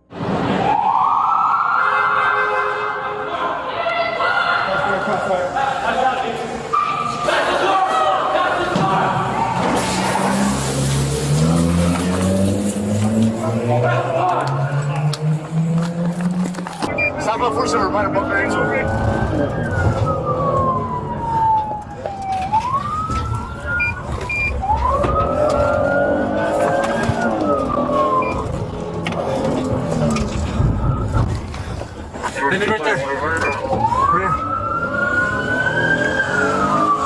However, the car crashed shortly after leaving the garage.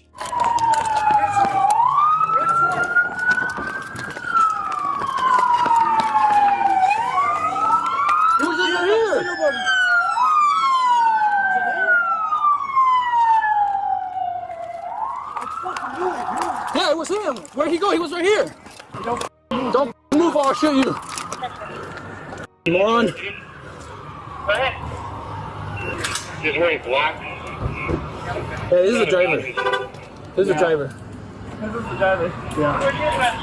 Hand up. In a tense moment, officers confronted the driver, 19-year-old Stephen Robes, who was later found to have been involved in a series of crimes. Although the passenger managed to escape, the officers quickly detained Robes. Any other activity? Yes. Yeah, you good here? Black, yeah. We'll find all black part of that.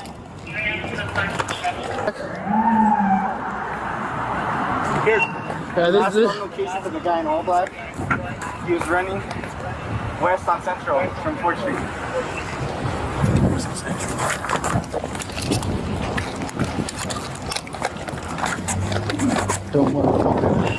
During the search of the vehicle, police found a rifle, a handgun, and cocaine. I'm guessing the guns in the car aren't yours either, huh? Don't answer that. Robes was booked into the Metropolitan Detention Center on charges of fleeing law enforcement, resisting arrest, armed robbery, and possession of a controlled substance. On a Sunday afternoon, a fun birthday celebration at Castles and Coasters turned into a nightmare for one Valley family. I think the worst part for me is having the kids there and knowing that it could have been one of them. The group had been enjoying various attractions, including go-karts and a smaller roller coaster. However, when they boarded the Desert Storm, a double-looping roller coaster with only a lap bar for safety, things took a terrifying turn. The lap bars came down, mine clicked twice. So click, click, and I checked it, it was latched. The man recalls that the lap bar clicked twice, signaling that it was latched. Despite this, he noticed that the operator did not physically check the lap bars before starting the ride. I pushed up on mine, she looked, she walked away. As the roller coaster ascended, he heard a click that sounded different from the usual sound of the chain pulling the ride up. Upon checking the lap bar again, he discovered that it had been released. We get just about to the top and I hear a click different from the click of the chain taking us up. And so I checked my lap bar one more time and it released. In a matter of seconds, he was faced with a terrifying decision: stay on or get off. The man decided to climb out of the moving roller coaster using the catwalk to escape. I just started to climb down because I just wanted off of that. He says the operator didn't notice what had happened until he was already on the ground. She should have been watching that car, and when she saw me climbing out, she should have been able to hit an emergency relief. Adding that she should have been monitoring the ride and been able to hit the emergency stop button. This incident highlights a significant issue, as Arizona is one of the 8 states that does not regulate amusement parks. 100% needs to change. I think all amusement parks that basically, have people's lives in their hand need to be better regulated. While parks are required by law to have private or insurance companies inspect their rides annually, state oversight is lacking. The man believes this lack of regulation is a serious problem and that amusement parks, where people's lives are at risk, need to be better regulated. After the incident, he filed a report with the park but claims he was not given a copy. He expressed his frustration over the negligence and carelessness exhibited during the entire situation. Despite reaching out to Castles and Coasters for comment, no response was received. This video begins with a man strapped into a chair at the Cabra viewing point in Aucha, Peru, perched on the edge of a ravine. Recorded in April 2023, the footage starts lightheartedly, with a person filming laughing and joking as the operator spins his friend on the chair, which offers panoramic views across Peru. However, things quickly take a terrifying turn. As the man is spun around, something goes horribly wrong, and the laughter shifts into frantic screams.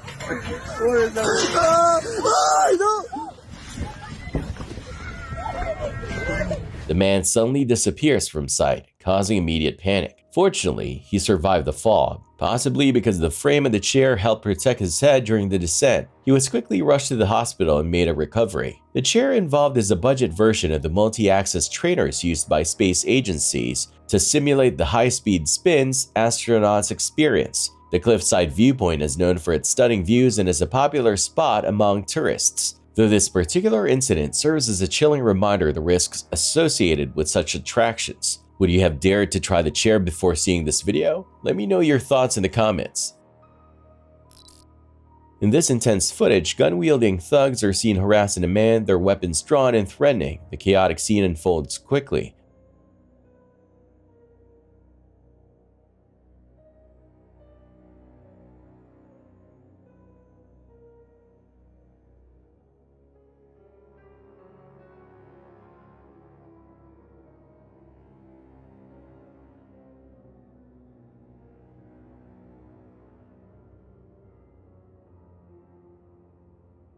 As the group of thugs moves to hijack the vehicle, trapping the victims in a terrifying life-or-death situation. The footage captures the moment when the men, caught completely off guard, realize they're the chosen targets of this violent robbery.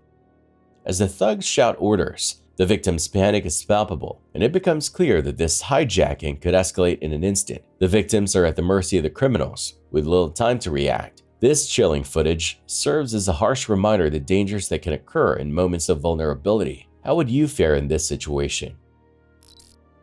The Hillsborough man, DeFari Edwards, is facing 4 counts of attempted murder after allegedly shooting at a group of high school students. Surveillance video has emerged showing Edwards flashing a weapon as a woman was getting into the driver's seat of a parked car. Moments later, shots were fired, and people scattered in panic. Edwards appeared before a judge this afternoon and is scheduled to return to court next Tuesday to face the charges. The case has left the community shaken, with concerns about the escalation of violence. Used a stick to break the window downstairs in my home, and they broke inside, and I saw them enter the house. On April 8, 2023, San Francisco police officers Eureka Monroe and Frank Chinawa responded to a break-in call at a residence. Upon arrival, the homeowner informed them that the suspect was inside, along with his sleeping wife. Without waiting for backup, officers Monroe and Chinawa entered the home to ensure the wife's safety. They conducted a tactical search, finding the wife on the second floor and guiding her out. Looks like someone may have broken into your house and they may still be here. Oh my god, seriously? Yes, so how about... husband's outside, please. Step out for me, please. Oh my god, okay. Alright. After further sweeping the house, they found no one inside but reviewed a Nest camera that showed a suspect. They broadcast the suspect's image to dispatch, and backup officers set up a perimeter. Sorry to alarm you. I was just trying to hurry up and get you out. No, Because, that's exactly what I was hoping you would do. Yeah. Thank you so much. This is the top one. He's on the top 3rd floor. Back staircase. He's locked up there. This building just made contact with him. The suspect was now on the rooftops, attempting to enter other homes. Officers Peterson, Nazer, and Williams gained access to the rooftops and located the suspect. Hey! To the west and the 2030. Look, man, just walk over where you came Okay, we from. got it. I want to make sure you're okay, all right? They gave verbal commands, but the suspect refused to comply and continued fleeing. Why you up there, man? Hey, just come towards us. You're up here. People are concerned about you, man. Officer Peterson informed the perimeter officers that the suspect was exiting the building. Come on out, man. Come on, I got him. Come on out, man. Hey, come on out, man. Come on out. Let's put an end to this. There's people right there. He's coming out the front garage on the Greenwich. When the suspect came face to face with Officer Chinawa on the sidewalk, he raised a knife and slashed downward. Officer Chinawa narrowly avoided being stabbed and pursued the suspect, notifying dispatch. Down on Greenwich. He has a knife in his hand, white male, black shorts, brown hair. Officer Monroe in a patrol vehicle with Sergeant Kelly caught up with the suspect as he slowed down. They ordered him to surrender, and Officer Monroe pursued the suspect on foot after he attempted to flee. Hey, you're not gonna beat me! Stop, you're not gonna beat me! As Officer Monroe was about to apprehend him, the suspect spun around and attempted to stab her in the head with a knife. Officer Monroe narrowly avoided the attack, drew her firearm, and ordered the suspect to drop the knife.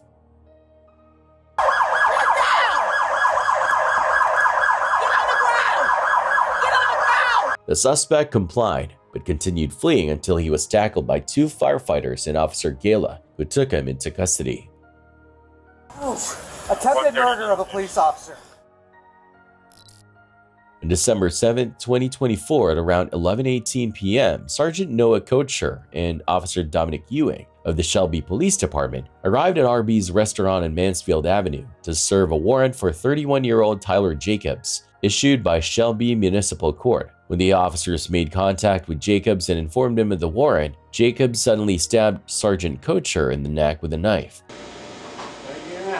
Can you just grab him for me real quick, man? Go run back. Go run back.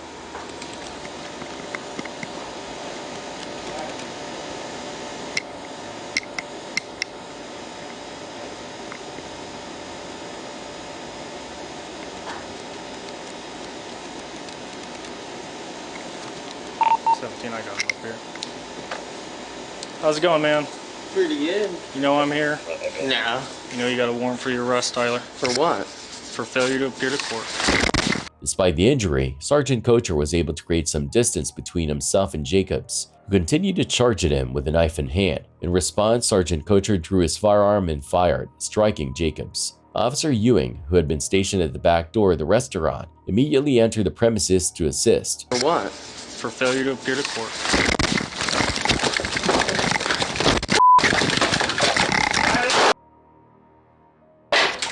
Shots fired! Shots fired! Throw your mouth, I'm bleeding! He got me in the neck. He provided first aid to Sergeant Kocher and also gave critical medical aid to Jacobs. Both men were transported to the hospital by Shelby Fire. Sergeant Kocher's condition was reported as stable, while Jacobs unfortunately succumbed to his injuries. On November 5, 2022, two people were dead in a tragic accident involving a Tesla Model Y in Guangdong, southern China. Surveillance footage revealed that the vehicle initially pulled over, seemingly to park. However, without warning, the car suddenly accelerated and took off. Additional cameras tracked the vehicle speeding down the road for approximately 2 kilometers before crashing. While the car manufacturer Tesla has denied claims that the vehicle's brakes failed, they have agreed to cooperate with the police investigation into the incident.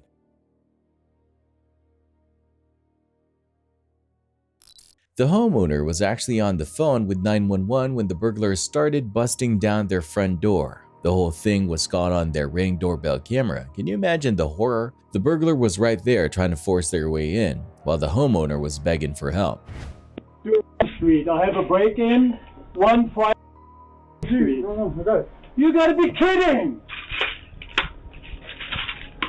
No, please go! Please go! Please go! Please! Please go! Please go! Please go! Please go! Anybody there? 911? Like, what are you doing? This heartwarming story from Deltona shows the power of a community coming together to protect its most vulnerable members. On a sunny Sunday afternoon, a young man noticed something shocking, a toddler walking dangerously close to a busy road. Without hesitation, the teen stayed with the child, ensuring his safety until deputies arrived. Thanks to his quick thinking and the cooperation of some concerned locals, the little one was soon reunited with his worried mom. My husband's been driving around. He can't find anybody that's frantically looking. And he was walking this way, right? He was coming towards this way, yeah, Okay. from that street. He's been watching him before we got here. He saw him first. Oh, okay. I followed him because he realized he was walking off with an adult. Did you see where he came from? I looked up because I was just playing basketball, and I'm pretty sure he came this way, and he was coming down the street. So I started looking around. I was like, there's a random child just standing in the middle of the road. And I looked up, and no one was around. So we started walking back, and then as soon as we got back creeping, I went after him. How old do you think he is? Like 1? No more than 2.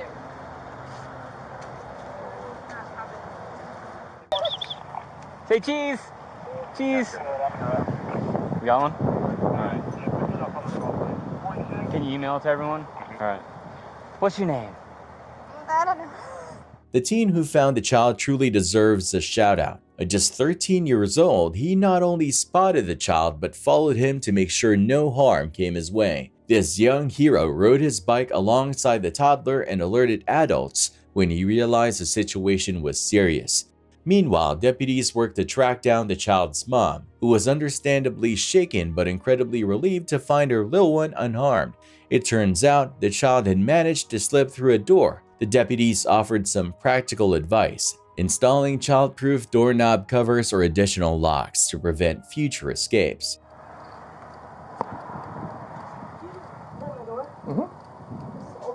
Yeah. Are you missing a little boy? No, I'm not. Are you? Do you have a little boy? Wait, we have him. What? Is this him? Mateo? What? Is that, ma'am, is this your son? Yes, why? Okay, hold on. What's the address here? My God, we were sleeping. Relax. He got out? He was in the road? 40 Central. I'm with mom. Relax, relax. I didn't know. Relax, relax, relax. Look, you're okay. Okay? I'm not sure my kid is okay. Where's He's fine. You have Mateo? Where's the little boy? Okay. He's with the other sergeant. How old's the kid that found him? I'd say like 13. Really? Good for him. So he rides his bike over here like watching the kid, and the kid had already like turned the corner, and I guess that's when he was heading down Deltona Boulevard, and then these people they're like, what the hell? Like a small kid was like, they said he was like dangerously close to the road. So they stop and they get out with the kid and they're looking around and they're like, where's this kid's parents? And that's why we got the phone call. Yeah, that happens. Okay, we get it. Hey, there he is. All right. Oh, look at that smile. He's happy. Hey, bud. You're gonna have to put another lock on that door. No, I usually lock the top because you can't undo that. But you're gonna have to get those adult-proof things they put on the doors. Yeah. For the doorknob. For the door. Do you have? Is there? Is? some type of way with you. It's all right. Is there a knob on the inside door or is it a handle? It's just a knob. Okay, you can buy the thing that goes around the knob. It's a scary situation that ended on a positive note, all thanks to the quick action from a caring teen in a community that truly looked out for one of its own. So hats off to everyone involved. On August 14, 2012, a YouTube user named Amos No More uploaded a video titled Persistent Trip TOA. At just over 2 minutes long, the video is both eerie and unsettling. It shows a young man visibly distressed, sitting alone in a dimly lit room. Speaking directly into the camera, he states the recording date as March 5, 2008, and claims to have been stuck in a hallucinogenic trip for over 2 months. March 5th,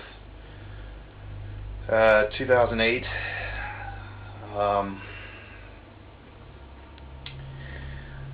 Don't seem to be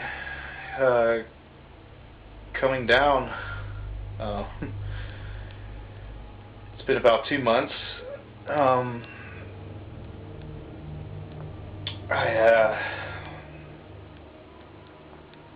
can't really go out. Been spending a lot of time in the basement. I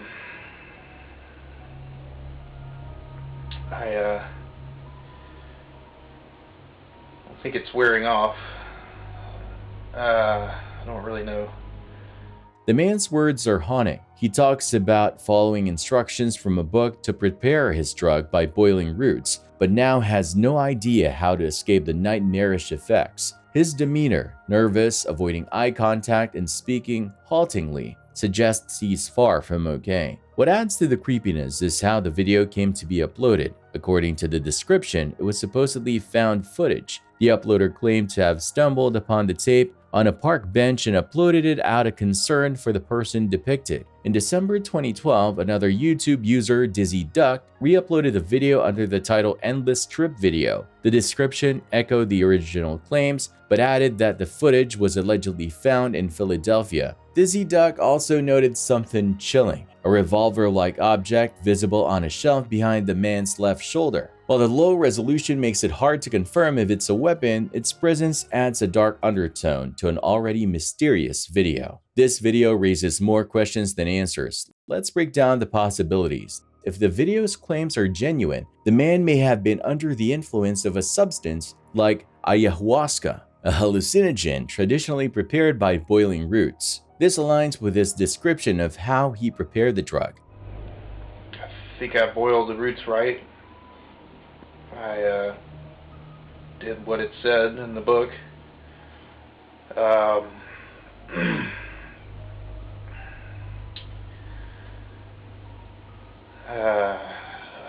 don't feel like I'm ever gonna come down. And it's not cool. However, tripping for 2 straight months is scientifically impossible. Most hallucinogens wear off within hours as they are metabolized by the body. What might explain his condition is a mental health crisis triggered by the substance. Prolonged hallucinations could point to conditions like schizophrenia or hallucinogen persisting perception disorder, HPPD, though these typically don't mimic the sensation of an ongoing trip. If it's fake, there's a good chance this could be an elaborate hoax. The whole found footage angle seems a bit too convenient, almost like a plot device in a horror movie. Amos No More could have fabricated the story for attention, with Dizzy Duck's re-upload serving as an attempt to give the video more credibility. Yet Amos hasn't followed up in over a decade, leaving his motivations unclear. Perhaps the original video was real, capturing a man's genuine struggle with either substance use or mental illness. Amos might have stumbled upon it, re-uploaded it for wider visibility, and added the found footage narrative for dramatic effect. If the object in the video truly is a weapon, it raises even darker questions about the man's mental state. Did he see the weapon as an escape from his perceived unending trip? Thankfully, there's no indication of any tragic aftermath, but it's impossible to know for sure. Ultimately, the video remains a mystery. Whether it's a chilling slice of reality or an internet-age fabrication, it's a stark reminder of the dangers of hallucinogens and the mental health struggles that can arise from their misuse. If real, one can only hope the man got the help he needed and is living a better life today. The case of OnlyFans model Courtney Clenny, known online as Courtney Taylor, continues to make headlines as new evidence emerges. Your Honor, at this time, Ms. Clenny will waive her right to an extradition hearing. Clenny is accused of fatally stabbing her boyfriend, Christian Toby Abumseli, in their Miami high-rise apartment in April 2022. While her defense claims the incident was an act of self-defense, newly released footage raises questions about the nature of their relationship and the events leading up to the fatal altercation. Recent developments include a neighbor released a video recorded in February 2022, 2 months before the fatal stabbing. We just started hearing them arguing, and he started eating real quick, and she was being a little aggressive, trying to jump in the water. Although the video has no audio, it reportedly shows Clenny behaving aggressively toward Abumseli during an argument. Another video shared by the Miami-Dade State Attorney's Office depicted Clenny physically attacking Abumseli in an elevator. She can be seen repeatedly hitting him, while he does not appear to retaliate.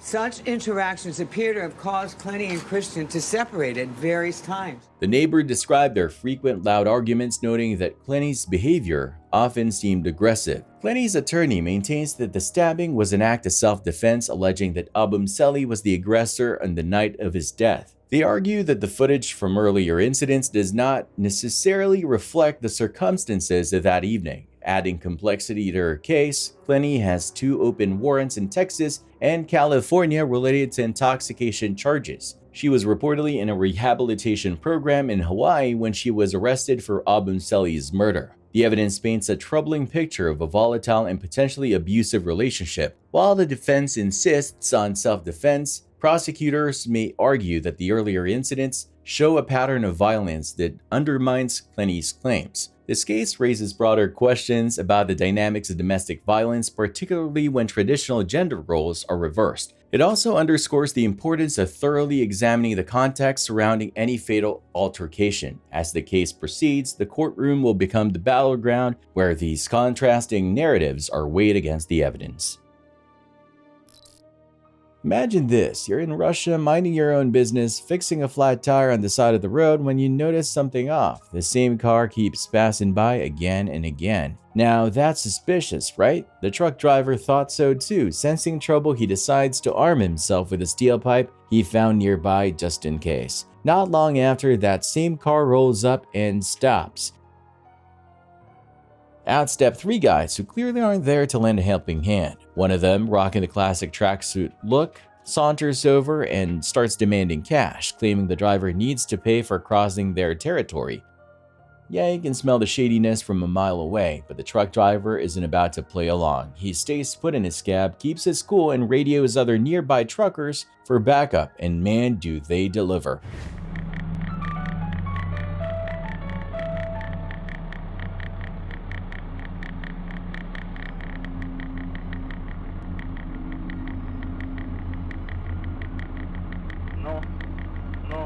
Within minutes, trucks start rolling in, one after another, forming a blockade around the would-be extortionists. Feeling a lot braver now, our driver steps out of his truck, pipe in hand, ready to face the so-called bandits. At this point, there are nearly 20 truckers standing in solidarity, completely surrounding the car. The bandits quickly realize they've bitten off way more than they can chew. In the grand finale, the truckers flip the bandits' car over, leaving it belly up on the roadside as a not-so-subtle warning. Justice served, Russian trucker style. The whole crew then heads off, leaving the flipped car behind like a trophy of their triumph. Talk about teamwork. In Russia, dash cams have captured some truly wild events, and these next clips are no exception. It's October 29, 2013, and a truck driver is navigating through the dead of night on a pitch-black road. The only thing piercing the darkness is his truck's headlights. Suddenly, without warning, a massive tree crashes down directly in front of the truck. There's barely any time to react. It's just a few feet away.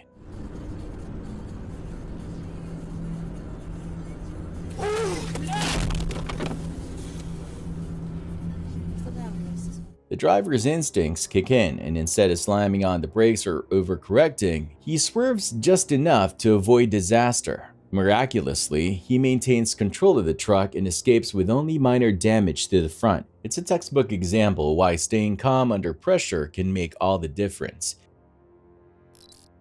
The 1970s were a strange time, but even in a decade full of quirks, the Indianapolis wrecking ball theft stands out as one of the oddest mysteries. How does something as enormous and conspicuous as a wrecking ball just vanish? Let's dive into the details. In the summer of 1973, at least according to one source, local newspapers in Indianapolis reported that a wrecking ball had been stolen from a demolition site. The reports are conflicting, with some claiming the ball weighs 5 tons and was suspended 200 feet in the air, while others pegged it at half that weight, 2.5 tons. Regardless of its size, this wasn't something you could just stuff in your trunk and drive off with. Adding to the mystery is the timeline. While a newspaper article mentions 1973, a book unearthed by a Reddit user claims the theft occurred in 1974. That same book suggests the lighter weight for the wrecking ball. which could make the logistics of the theft a bit more plausible but no less baffling. Why would someone steal a wrecking ball? It's not exactly easy to pawn off, yet a few theories have emerged over the years.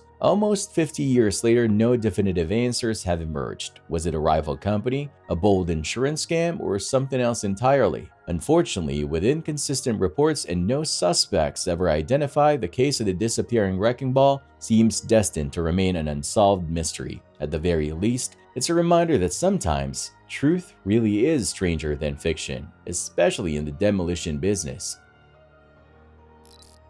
This wild incident feels like it was ripped straight out of an action movie, but it's all too real. Body camera footage sheds light on the chaotic series of events involving James Mitchell Kerr. Here's what went down. It all unfolded on September 19, 2024, when Kerr had a dangerous encounter with law enforcement. According to the footage, a deputy approached Kerr during an investigation. Things quickly escalated when Kerr pulled a firearm. As the deputy attempted to subdue him with a taser, Kerr accidentally shot himself in the hand with his own weapon. Stop! Stop! Stop! Get off the... Now! Get off! Now! Stop! Stop! Stop!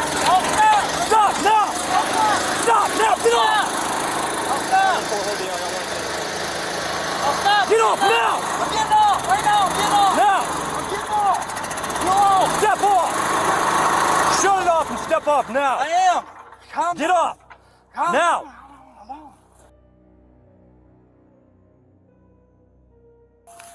You run, I'm gonna tase you, James. I'm gonna...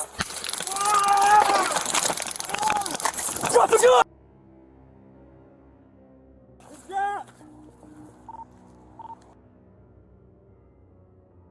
Send me another unit now. Shots fired. Suspect pulled the gun. No, he shot. Stand by. Suspect reached for a gun. Got tased. Round discharge from his gun. Start JCA to another unit. Looks like he got shot in the hand.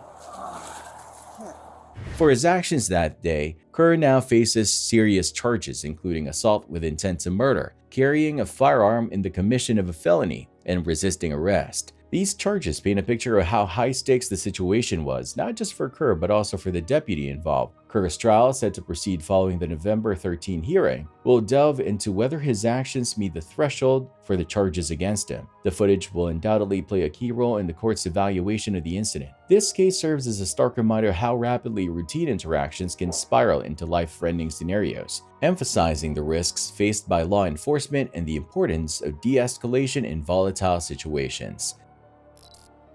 This heart-stopping rescue in Columbus, Ohio showcases the incredible bravery of first responders in the face of life-or-death situations. Here's how this dramatic story unfolded. It began with 61-year-old truck driver Randy Anderson making a desperate 911 call after the brakes on his pickup truck failed. I can't get it to slow down. Oh God, I'm not going to make it. I'm not going to make it. I'm not going to make it.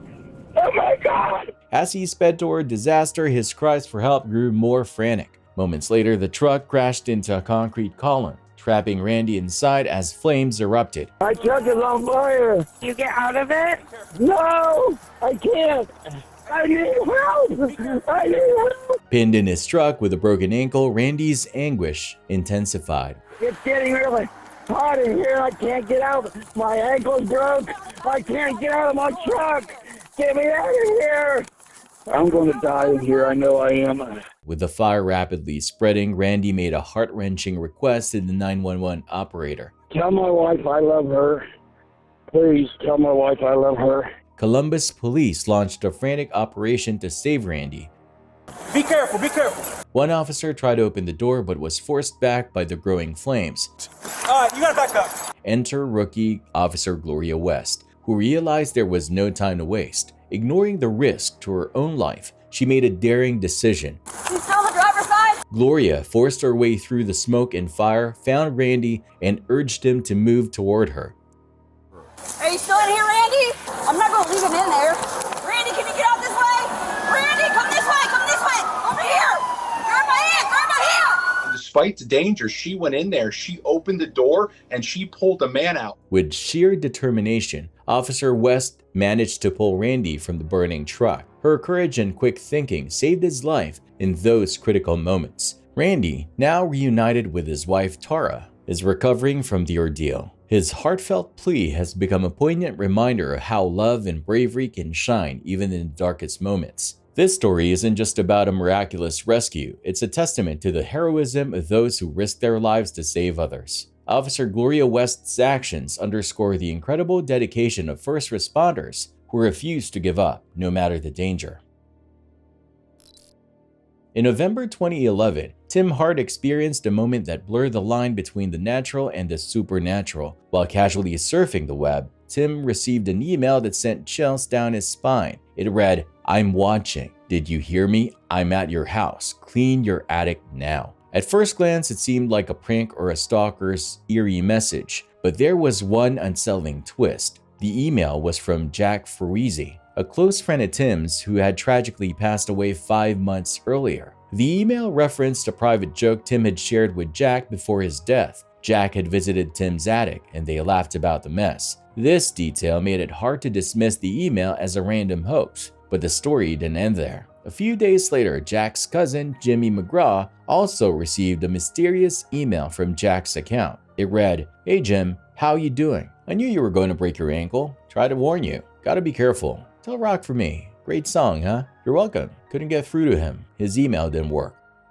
This email was even stranger. Jimmy had indeed sprained his ankle 2 weeks before receiving the message, 5 months after Jack's death. Despite the theories, the mystery remains unsolved. Neither Tim nor Jimmy pursued the matter deeply, leaving questions unanswered. Did someone hijack Jack's email account? Or was it something more profound? Now, over a decade later, the truth about these enigmatic emails may forever remain in the realm of speculation, leaving us to wonder about the boundaries between the living and the departed.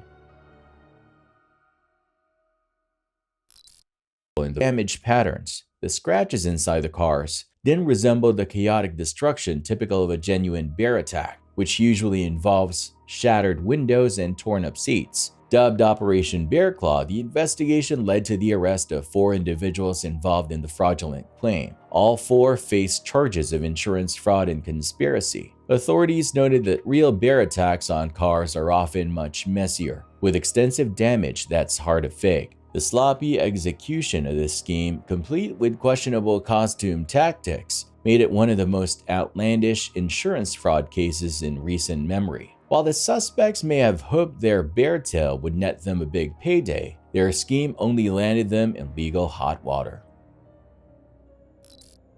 On November 4, 2024, a bizarre incident occurred at Arbor North Living, an assisted living facility in Blackman Township. A deer managed to break into the bedroom of a 103-year-old resident, causing quite the commotion. Officers were called to the scene and quickly realized they had a challenge on their hands.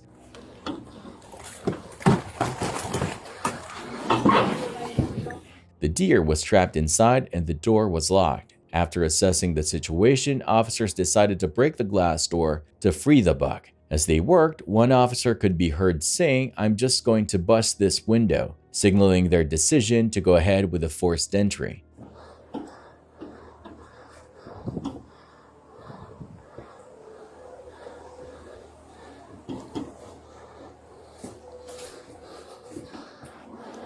So I don't see a piece of wood, but the door is locked. Oh. Yeah. Oh, well. I think there's a lock on the door. Well, here's our options. Ryan, if you need to, break the window. That's... Copy. All right, I'm just gonna bust this window Yeah, up. that's what I was just about to ask when I'm breaking here. Get that door open and get inside. Yep.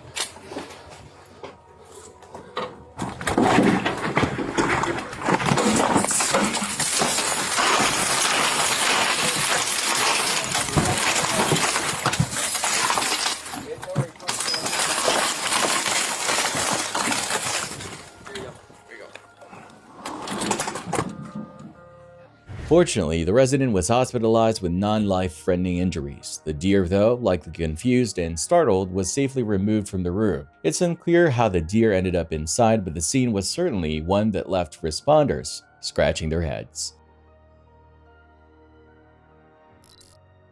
In a dramatic turn of events at a Maine courthouse, a man convicted of assault attempted to flee while in handcuffs. As he made his move to escape, 2 jurors and a detective quickly reacted to prevent his getaway. The man, whose identity has not been disclosed, was in the process of being escorted when he tried to make a run for it. The jurors, who were still likely in the building after their involvement in the trial, and the detective acted fast, managing to detain the man before he could get very far. Their quick thinking and swift action stopped what could have been a chaotic escape. It's a rare moment where individuals not directly involved in law enforcement play a key role in thwarting a crime, but it highlights the importance of vigilance in unexpected situations.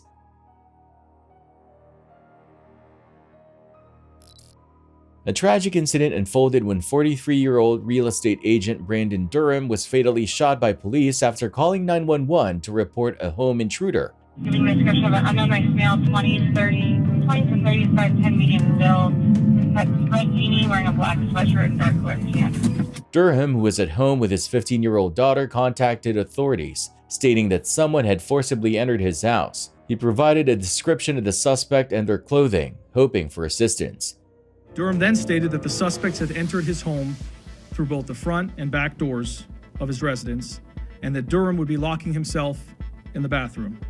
Hey, they said they made entry. We gotta go in there. Metro Police! Metro Police! Hey, drop the knife! They were at the threshold of a bedroom. Both individuals appear to be struggling over a knife in the doorway. When police arrived at the scene, they mistakenly shot Durham. After the initial shot, Durham collapsed to the floor, and despite no further threat from him, the officer proceeded to shoot him 5 more times. They attempted life-saving measures for Durham.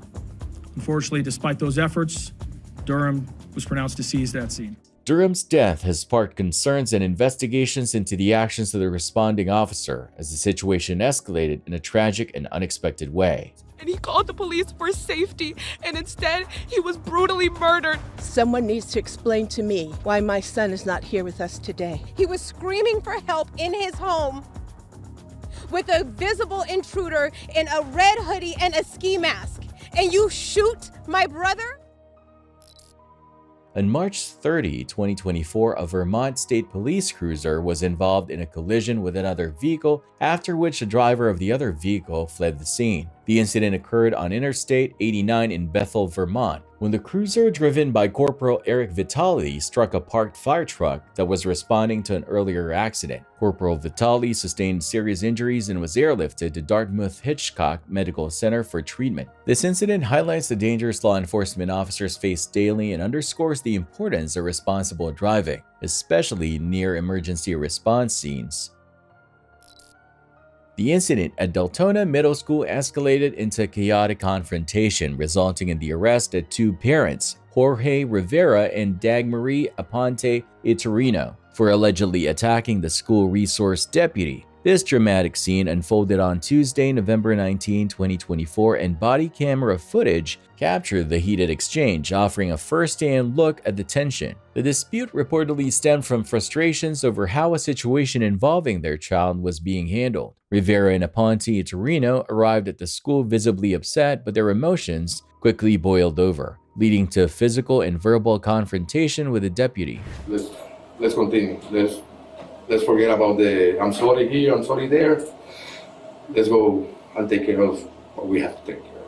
What you can do is, like I was just explaining, when this process goes through court, you can explain your side of the story to the judge. It's ultimately going to be up to the judge what is going to happen from here on out.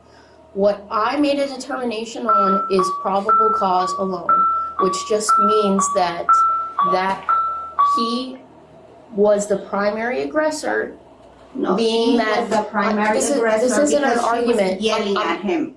Okay, And that's I'm gonna finish this Okay, so conversation if you guys keep you fail interrupting a me. kid. Okay, that's okay. You are failing kids right here. We're not talking about us, because believe me, if it were about the adults, we can solve this at a whole different level. So we are talking about a kid that I'm if you want to fooling. speak, Now I'm telling you, you're I'm not talking gonna raise to your you. voice at me. Okay, You're not yes, gonna I raise am going to do. Guess Okay. what? Because I pay you guys are going to salary. leave. Okay, what You guys happened can to leave. you? You can leave. Okay, why are you so can't have- worthless? Do you can't have a feel conversation do you so you feel have to proud that you are this worthless lady? At one point, Aponte Iturrino reportedly moves aggressively towards the deputy, prompting him to issue commands to back away. Do you feel this proud that you are this worthless? Shut the f up, because I paid your salary, you dumb bitch. Okay? That's what happened. Look, what is gonna happen? What is gonna happen? You need to leave. You are a worthless piece of shit. Yeah, call back up. No wonder you're f***ing. You need to leave.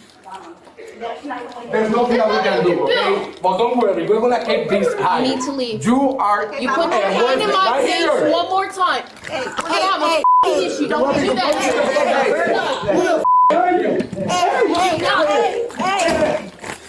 Rivera then places his hand in the deputy's face, which led to immediate action. The deputy orders Rivera to put his hands behind his back, and when Rivera resists, the situation becomes physical.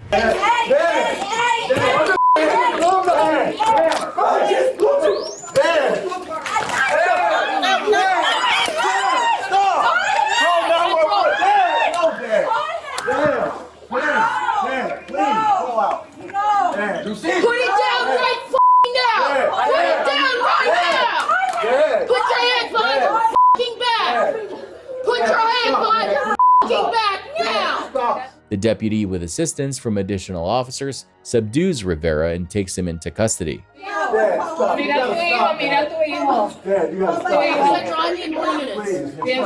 hands behind your f***ing back now! Yeah, please, thank you. Dad. Central Kilo 47.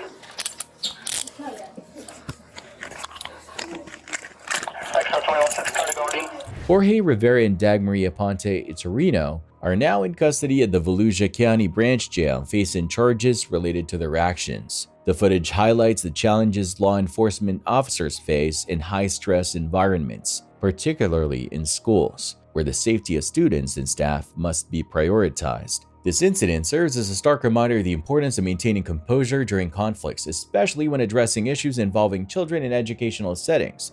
The case will now proceed through the legal system, where both sides will have the opportunity to present their perspectives.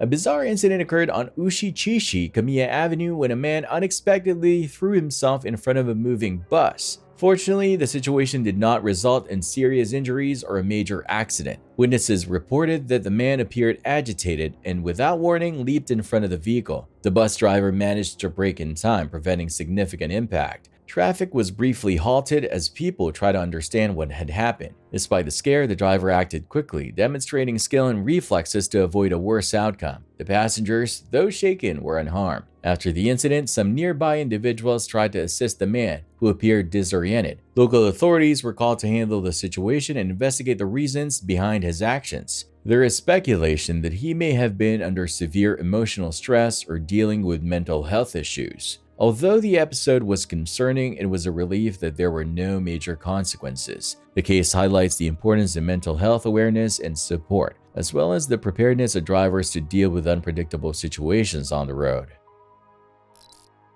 In Vermont, a shocking incident unfolded when 52-year-old Wayne Tallman was caught on camera allegedly trying to attack state troopers with an excavator as they were arresting his son, Brandon Tallman, for an alleged assault the previous week. The dramatic scene showed Wayne operating the excavator in a threatening manner, putting the officers in danger. Wayne Tallman was arrested and is now facing multiple charges, including aggravated assault on a protected official, resisting arrest, impeding, and reckless endangerment. Brandon's mother, Amy Tallman, was also issued a citation for impeding an officer due to her involvement in the altercation. The bizarre confrontation highlights the tensions that can arise during high-stress situations involving law enforcement. Authorities stress the gravity of using heavy machinery as a potential weapon, though thankfully no one was injured during the incident. This case serves as a stark reminder of the challenges officers face in ensuring public safety.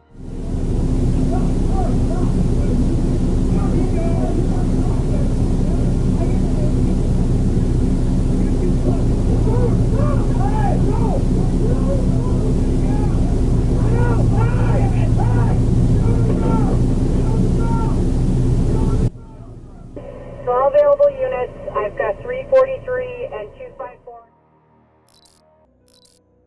This is downright chilling. Tens of rats were discovered huddled under the duvet of a homeless man in New York. The unsettling scene highlights the harsh and unsanitary conditions faced by many living on the streets, painting a grim picture of survival in the city's underbelly. Only in New York. Wait for it.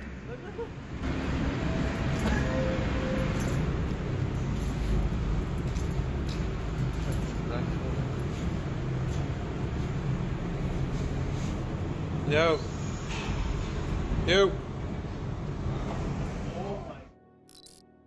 A San Diego father, Robert Bryans, is facing grave charges after allegedly driving his vehicle off a cliff with his 2-year-old twin daughters in what police say was a suicide attempt. Down the cliff. I see movement. It looks like the male and at least one of the kids is out of the vehicle. The harrowing incident unfolded early on November 12, 2024, when Bryans' wife called police at around 4:30 a.m., saying her husband had taken the girls and threatened to drive off a bridge. Despite tracking his phone, police were unable to prevent him from driving off the cliff at speeds of 60 to 70 miles per hour. Dramatic surveillance footage captures the moment the truck became airborne after hitting the curb, plunging into the water below. Canine Officer Jonathan Wisey was one of the first responders, and he quickly sprang into action. Using his dog leash as a rappel, Wisey descended the 50-foot cliff to rescue the girls. Once he reached the vehicle, he saw Bryans holding both girls in his arms, struggling against the waves pushing them towards the cliff. I looped it under my armpits around my chest, and then some other officers had arrived, so I threw the end of it to them and pretty much told them, hang on, I'm going to go over the edge. I looked at the truck and could now see he was holding both girls in his arms. So it's a little sigh of relief that they weren't stuck in the truck, but they were getting pushed up against the cliff by the waves. Thankfully, the twins were safe in his arms and not trapped in the submerged truck. As rescue teams arrived by air and water, the father was airlifted to safety and treated for injuries. Meanwhile, paramedics tended to the twins, who were later reported to be stable and doing well. The father, once a tile company owner who filed for bankruptcy and had a history of domestic battery, now faces charges including kidnapping and attempted murder. Thanks to the heroic actions of Officer Wisey and the entire rescue team, the 2 young girls are alive today. A man walked into a bar and caused a scene by covering everyone inside with paint. The bizarre and unexpected incident happened when the man apparently out of nowhere started spraying paint all over the patrons. People were shocked and confused, trying to dodge the splatters as the man moved from table to table. It was chaos. Some tried to protect their drinks and food, while others rushed to the exit, all while the paint continued to fly. The man, whose motives remain unclear, was quickly restrained by bar staff and customers before police arrived to arrest him. But one thing's for sure, this will be a night that no one at the bar will soon forget. Sama Baker, 30, was last seen on the morning of January 4 when her friend dropped her off at her home on Early Street, Parramatta. Since then, there has been no sign of her, and 2 months later, police are still searching for answers. To aid in the investigation, they have released CCTV footage showing Sama just 2 days before her disappearance inside a hotel in North Sydney. The footage shows her in the hotel, but there are no clear details about what happened afterward. Authorities are urging anyone with information about Sama's whereabouts or her activities in the days leading up to her disappearance to come forward. The search for Sama continues, and her family is hoping for answers as the mystery deepens.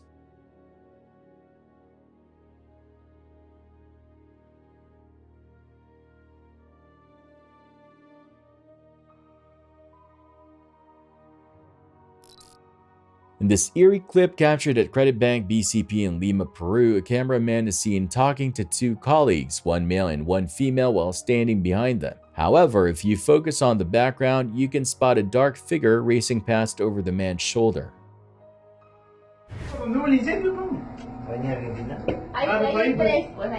Oye, en la cámara, acaba de pasar ahorita una niña corriendo. ¿Ah, sí? Oye, la niña que llora.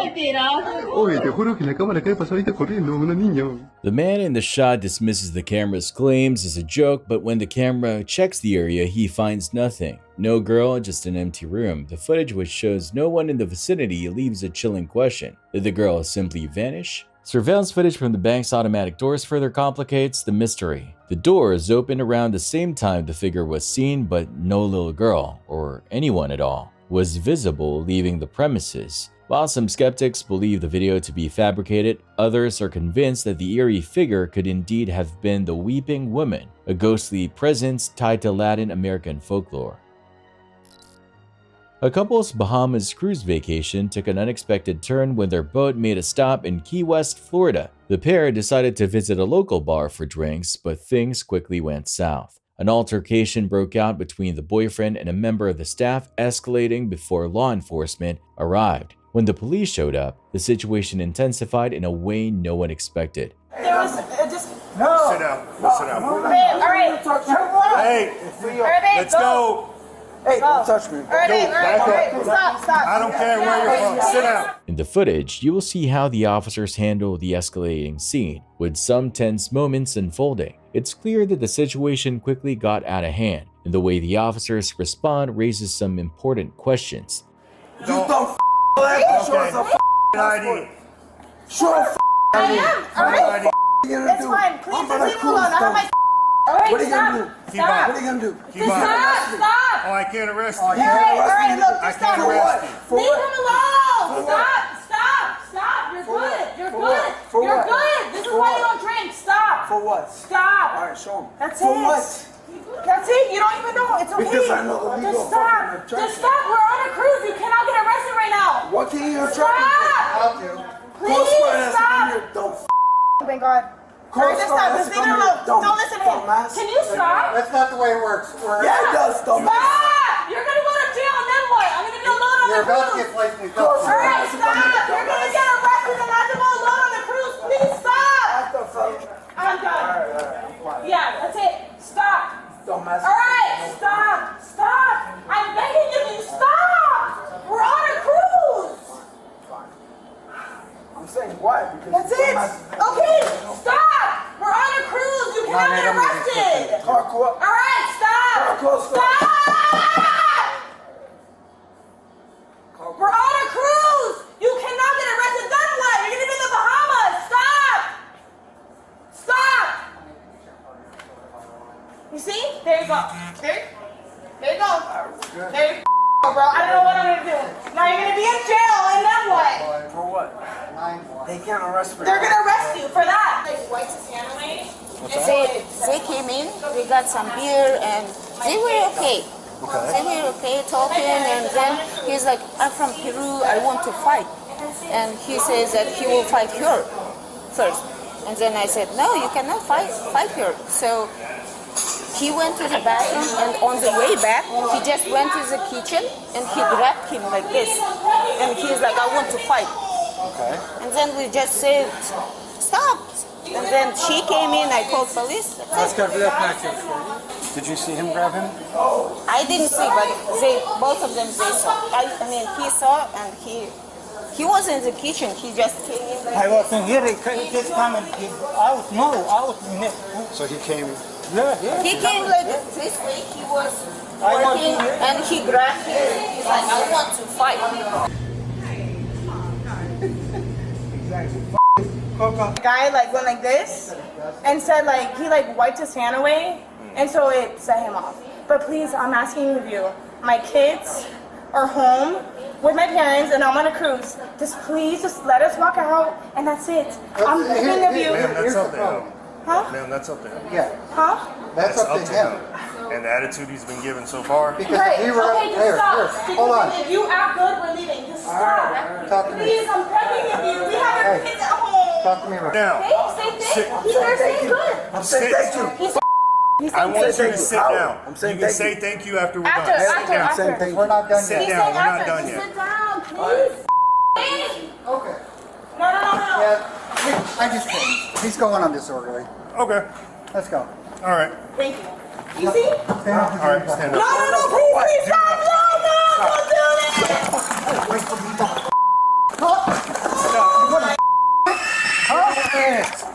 You better let go of me. Let go of me. Now. Let go. Let go. Let go. Relax. No, he's not home. Please. Please. Why are you guys arresting me? For what? Please don't. I didn't go over the hour. Okay. I can't wait. Please don't send him to jail, please. Back up. Dustin, did you run him already? Yeah. 1034, just information. Please run her through there's no. Did they act appropriately? Were there any missteps along the way? What do you think about how law enforcement and those involved handled this situation? Drop your thoughts in the comments below. The Lee family from Harris County, Texas had their sense of security shattered one morning when a neighbor alerted them that a briefcase and a laptop had been found in their yard. Upon reviewing their security footage, the family was horrified to discover that a burglar had broken into their home and stolen money. What made the situation even more chilling was the behavior of the intruder during the break-in. In a deeply unsettling moment, the young man was seen standing over the Lee family's sleeping baby, adding an eerie layer to his crime. The Harris County Sheriff's Office quickly called on the public to help capture the intruder. But even if he's found, it won't undo the emotional toll this violation has caused the family. It's a stark reminder for all of us to stay vigilant. Always lock doors and close windows, because as this case shows, you never know when you could be the next target. The video starts with CCTV footage inside an elevator capturing a man holding an alcoholic drink in one hand and a cigarette in the other. After a few moments, he makes a reckless decision.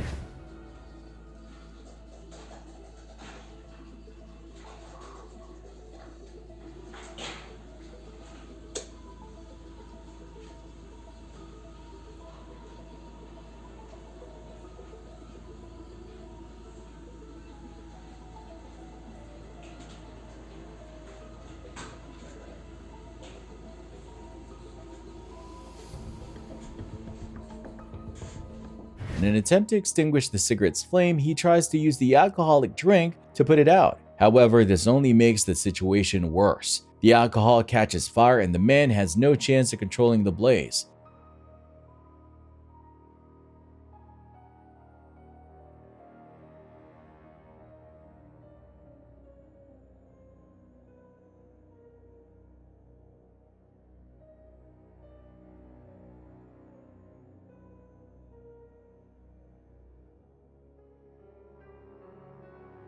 Luckily, the man manages to escape the elevator in time and seeks help. Street life isn't for everyone, especially not the faint-hearted. It can be violent, dangerous, and sometimes even fatal. As young American rapper Dre List learned during an Instagram livestream, known for his unique style in the hip-hop and trap music scenes, Dre List has gained attention for blending traditional rap with contemporary trap influences. His music and performances earned him a dedicated following. One night while live streaming on his way home, Dre List felt something was off as he approached his residence. His instincts kicked in and he quickly started running. This proved to be a life-saving decision as a group of people had been waiting for him at his home with malicious intentions. Bro, I'm not killed, bro. Bro, you. Why you want? I'm on your ass, bro. They chased him down, shouting obscenities as they pursued him, but Dre List managed to escape. During the attack, Dre List sustained multiple injuries, including severe gunshot wounds that required immediate medical attention. The injuries were serious enough to cause concern for his health. Fortunately, he made a full recovery, but the terrifying experience taught him a valuable lesson. Never livestream your location, as the consequences can be deadly. Imagine you're out surfing in the ocean, the waves rolling beneath you, and suddenly you spot the unmistakable gray fins of something massive cutting through the water ahead. This was the reality for John Hersey when he captured a chilling video in December 2015. As he paddles on his surfboard, the footage starts with the surface of the water, its green tint reflecting the danger lurking just beneath. The video is mostly calm, with slight ripples in the water until around the 30-second mark when a gray shape moves swiftly just below the surface. Then a dorsal fin emerges. And by the 39-second mark, if you pause it at the right moment, you can catch a glimpse of a bright red eye staring right at Hershey. It's hard to forget. Hershey is on a surfboard, The thin polystyrene foam beneath him is the only thing standing between him and the jaws of a great white shark. The incident occurred off the coast of Santa Cruz, California, and watching it makes you rethink the risks surfers take every time they hit the waves. In a heartwarming but chaotic moment, Kristen Bost was recording a review of an interactive learning toy with her 3-year-old son Tanner when things took an unexpected turn. It's got all sorts of things inside, and you can zip them in and change them out. Do you want to do one, Tanner? As she explained how the toy worked and interacted with Tanner, suddenly the situation spiraled into total chaos. Kristen was talking about zipping and changing parts of the toy when out of nowhere, Dad Cody appeared hanging from the attic, his legs swinging back and forth along with a chandelier. Help! Cody, I can't lift you! Kristen grabbed Tanner as the situation quickly escalated. With insulation raining down from above, Cody, still hanging on, finally fell onto the bed, and the family was left to process the surreal moment. Today, they can laugh about it, but at the time, Kristen was worried not only about Cody, but also about the chandelier falling. I didn't know what was going on at first. I just kind of froze. And then I realized it was him. I was worried he was hurt, but I was worried that chandelier was going to come down with him. I was worried about that. The video of the incident, now seen by over 2 million people, has sparked mixed reactions. While many found it hilarious, others questioned its authenticity, with some accusing the family of staging the moment. It was certainly an unforgettable moment for the Bost family, and despite the dramatic scene, they can now share a good laugh about it. In February 2015, a video captured a heated altercation between a drone operator and a man at a children's playground. According to the uploader, the conflict began when the man started yelling, questioning whether the drone operator had a permit to fly its drone in the park. Sensing the tension, the operator landed his drone and began filming the confrontation. The video shows the man aggressively pushing the drone and demanding answers about the operator's right to be there. The operator countered by telling the man to mind his own business while the man insisted they were on public property. The argument escalated, with both individuals growing increasingly agitated. Don't touch my stuff. Do you have a permit to be on a children's playground? You don't need one. Get out of my face. You're the one who got in my face, dude. You're in front of my shoes. Look, you just walked over here. I understand. Mind your own business. Don't come question anybody. The footage sparked a lively debate in the comments section about drones in public spaces and privacy concerns. While some argued that drone operators should have the freedom to fly in public without interference, others raised issues about safety and privacy risks, particularly when drones are used near children. At the height of the pandemic, many people received stimulus checks. While most used the money wisely, some took it as an opportunity to flex on live streams, a decision that in hindsight wasn't the smartest. One prime example is a girl who thought it'd be a great idea to sit in her car and show off stacks of cash she just received. With her window rolled down, she flaunted her dollar bills for all to see. You can probably guess what happened next. Someone took advantage of the open invitation, and her display of wealth turned into an instant regret. Let this serve as a reminder: showing off your valuables in public or online rarely ends well. A Tesla owner is praising his car's advanced technology after it helped catch a suspected vandal in the act. In the footage captured by the car's cameras, a woman can be seen scratching the side of his Tesla. The incident, which was recorded by the car's built-in surveillance system, allowed the owner to quickly identify the person responsible for the damage and take action. Thanks to Tesla's tech, the owner was able to get clear evidence of the vandalism, which could help in resolving the situation. I was very shocked when I saw it for the first time. I thought, why? That's the only question I have, is why would somebody do it? In a wild turn of events caught on camera, some guys were seen spray painting graffiti outside of a man's car. The footage quickly went viral, sparking debates online about street justice versus letting authorities handle such situations. What the f***? They're oh my god! What the f***? Oh my god! No way! Oh my god, are you serious? Why are you doing that? Why are you attacking us? Connected to rider support. This call may be recorded for quality assurance. Oh my god. Holy shit! Hi, we're getting attacked. Yeah, there's people spray painting the car and they're throwing things at it and now running away.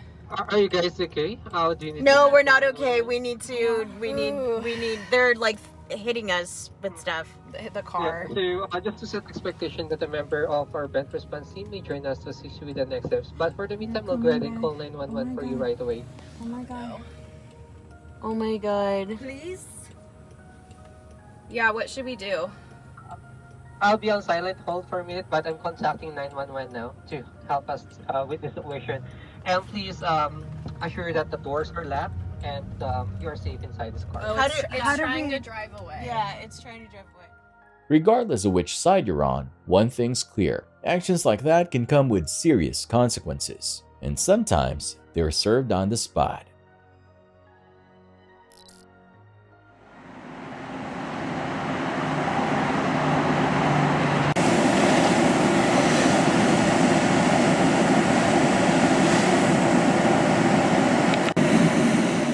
In the early hours of November 15, 2024, around 2:55 a.m., a fire broke out in the back of a pickup truck parked at 2440 Newell Street in National City. Authorities suspect the fire was intentionally set. Firefighters quickly arrived on the scene and managed to extinguish the flames before they could spread further. But unfortunately, the truck was completely destroyed. The National City Police Department is actively investigating the incident, seeking to determine who was responsible for the suspected arson.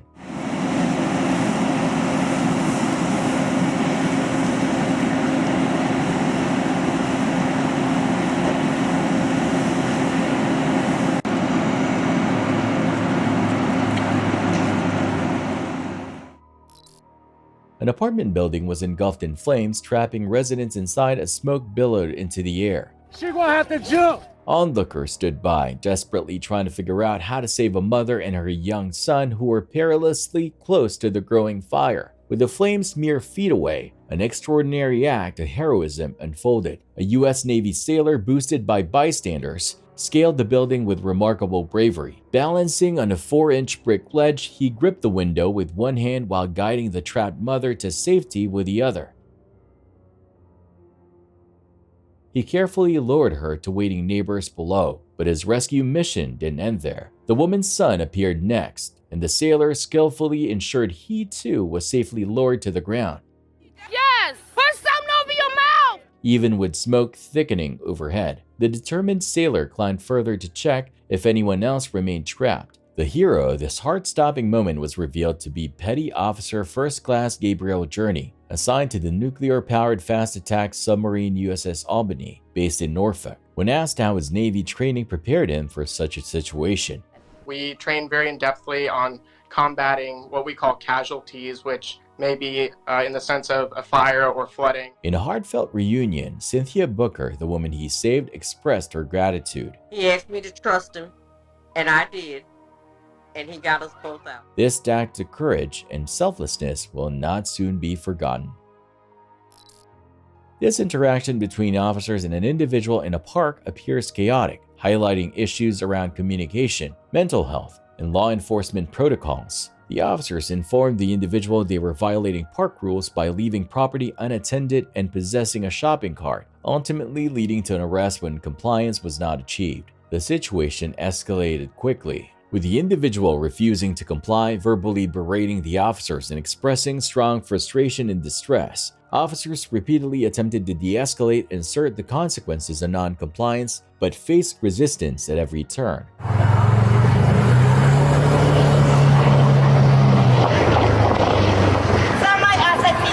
You have 1 hour to get rid of that shopping cart. Okay, they're going to be trespassed on the park then. Don't be trespassing. It's asset fees. The park is. You cannot have shopping carts in the park. Asset fees. Have a good day. Be alone. Goodbye. You have 1 hour to get rid of that cart. Goodbye. It won't go. Asset fees. Leave me alone. 1 hour. That cart better be gone. You can't have shopping carts in the city park. Asset fees. Parks, asset fees. Goodbye. All right, we'll be back in an hour. No, you won't. Yes, I will. No, you won't. That cart better be gone. That cart better be gone. I've now given her 1 hour to get rid of that shopping cart with all her stuff on it. She has already said she is not going to get rid of the cart. So it is about 9 o'clock right now. We'll try to come back here at 10 o'clock and deal with it. You're not changing anything? Nope. Not doing anything. Well, why do you want to make this harder for yourself? I'm not making it hard for myself. You gotta stand down and I have to do it. Well, I've already warned you. Okay. Well, if I've warned you, he's warned you. Okay. That you're not allowed to leave your stuff unattended. Not only that, but you're not allowed to... I'm with my stuff. Listen, earlier I'm just specifically saying what we warned you about. Of what? We told you that you can't have your stuff unattended, and we also told you that you cannot have the shopping cart in the park, correct? Okay, well, it's asset seized, so I can't have it. Okay, well, like we explained earlier, if you didn't have it out of here by 10 o'clock... It's not out. It's exactly, not so that's what I'm explaining to you. Okay. You are going to be arrested. Okay. Okay? Okay. All right, perfect. Back over there. Get out of my face now. Get out of my face. All right, well, we weren't going to put you in handcuffs yet, but yeah. I think it's... Get back. Get back. Oh, get back. Get back. Yeah. Get back. Get back. Oh, get back. Are you serious? Are you serious? Put your hand back.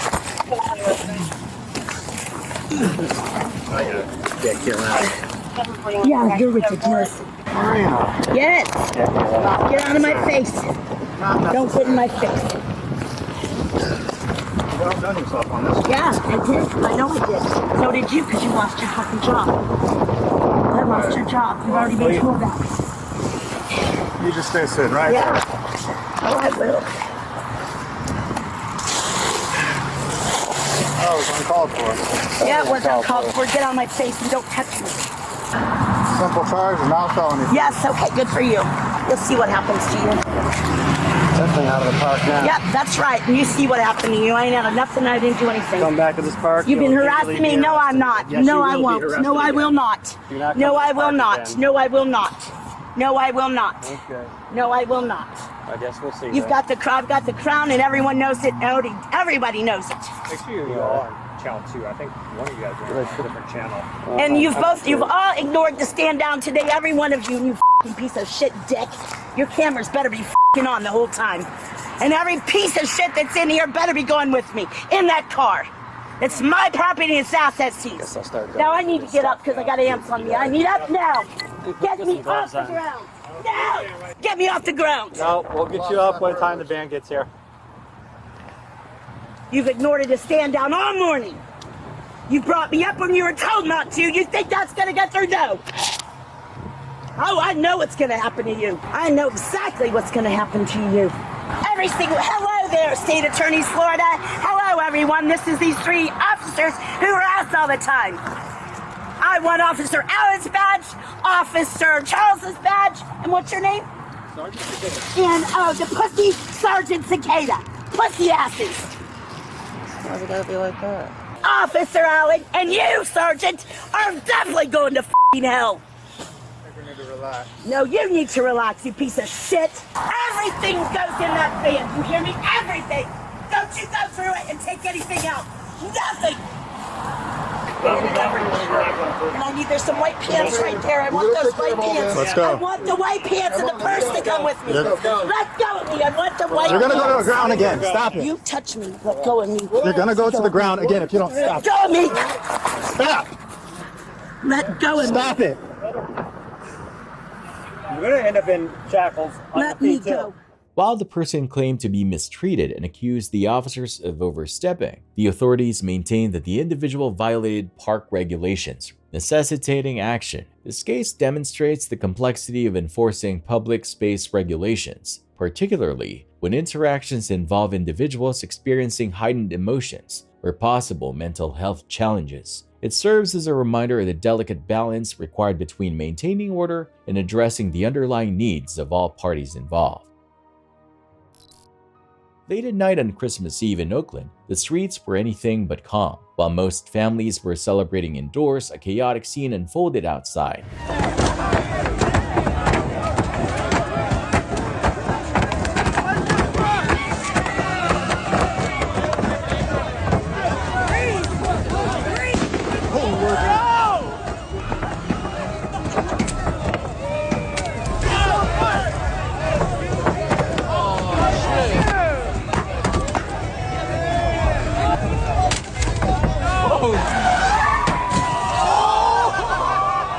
A group of young people gathered, creating mayhem in the streets. Witness footage captured the moment the group began jumping on a car, denting its roof and shattering windows. The chaos escalated as some in the group reportedly tried to set the car on fire with flames threatening to spread. The video, filled with shouts and expletives, paints a disturbing picture of the night. It's unclear what triggered the incident, but the footage sparked outrage online, with many questioning why such behavior occurred on a night traditionally reserved for peace and family celebrations. Law enforcement is likely investigating the matter, as the incident has raised questions about safety and vandalism during the holiday season.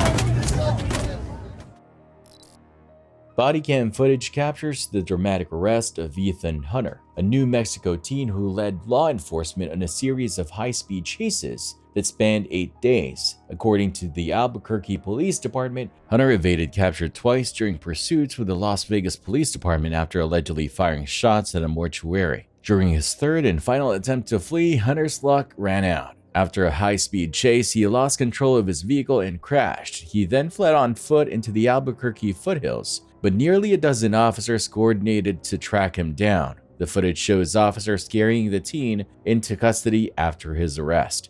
Step out of the car now! Shut off your car right now. Shut off the car. Let me see your hands, dude. All right, step out of the car now, dude. You gotta step out. Get down on the ground. You're under arrest. Get down on your stomach.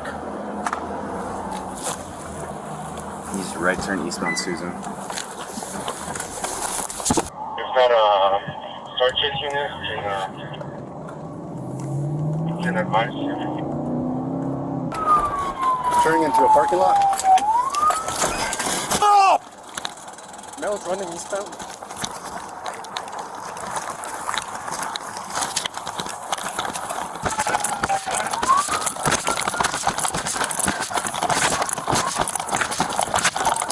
Stop right there! Force is going to be used against you! Stop! Do not reach! Do not reach!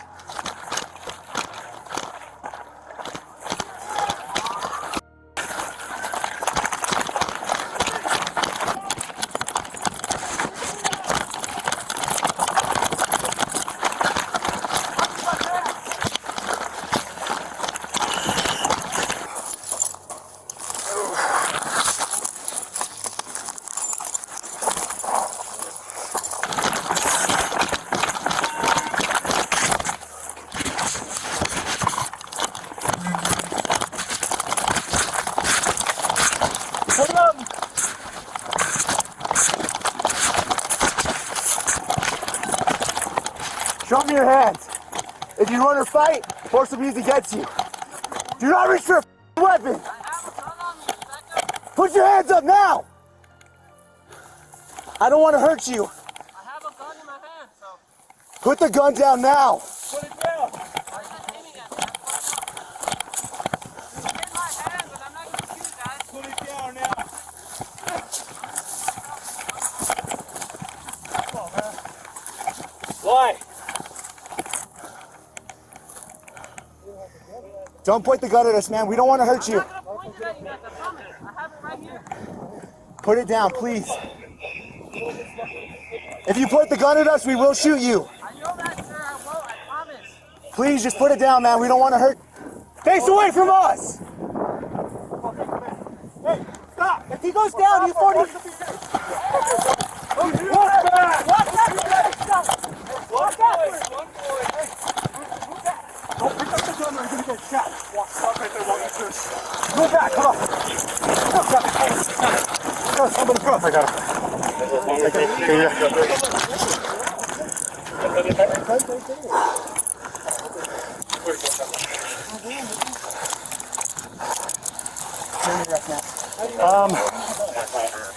You know, that was fun, huh? Let me search this immediate area real quick. Yeah. Yeah, that's really tight, bro. I'll adjust him. I just need some time, okay? We'll check him in a second. I don't have nothing else on me, guys. I have to check, my man. I have to check. Well, I'm being compliant. I'm telling you, niggas. Well, you weren't. Hey, it's really tight, though. Come on. Yeah, I'll check it right here. Separate your legs. Woo!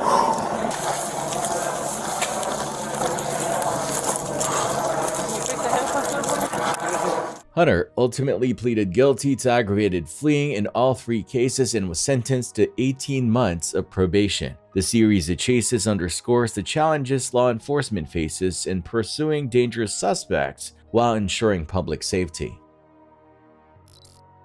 A massive 9-alarm fire in Chelsea, Massachusetts has been raging through a vacant building, causing widespread concern for its potential collapse.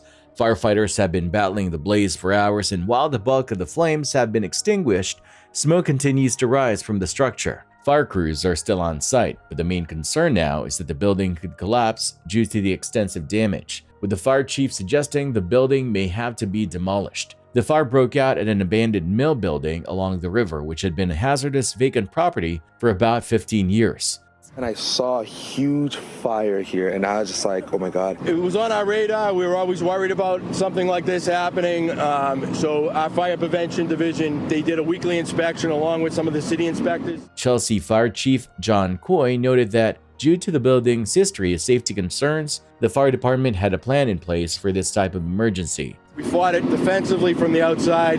The roof did collapse. Right now, several floors have collapsed into the basement, so that's where we're having problems trying to reach the seat of the fire. Unfortunately, the roof collapsed, and multiple floors have now fallen into the basement, making it difficult for firefighters to reach the heart of the fire. To combat the blaze, firefighters had to cut holes through the commuter rail fences to access water, which led to suspensions in Newburyport and Rockport service for the day. The surrounding area, including Eastern Avenue, remains blocked off, affecting local traffic and causing disruptions for nearby residents, including those needing to go to work or school. I work from home, thankfully, but everybody else in my house has to go to work and they can't because the streets are closed and just a lot of things are going on.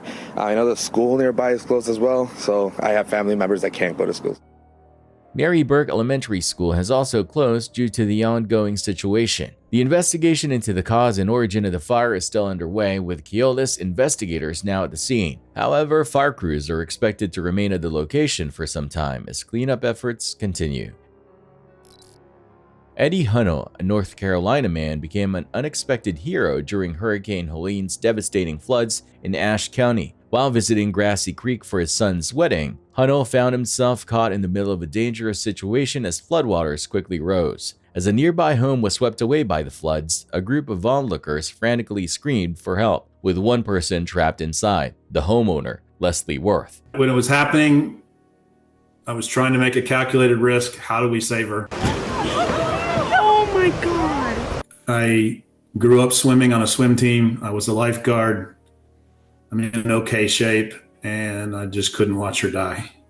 I felt like I needed to do that. Without hesitation, Hunnell made the brave decision to act, even though it meant risking his own life. He knew the situation was dire, but he focused on finding a way to save Leslie. Thanks to his quick thinking and courage, Hunnell was able to rescue Leslie from the raging floodwaters, forming an unbreakable bond with her family in the process. His selfless act not only saved a life, but also left a lasting mark on the community. Didn't really hit me until I laid down in bed that night and about had a panic attack. But I didn't see another option.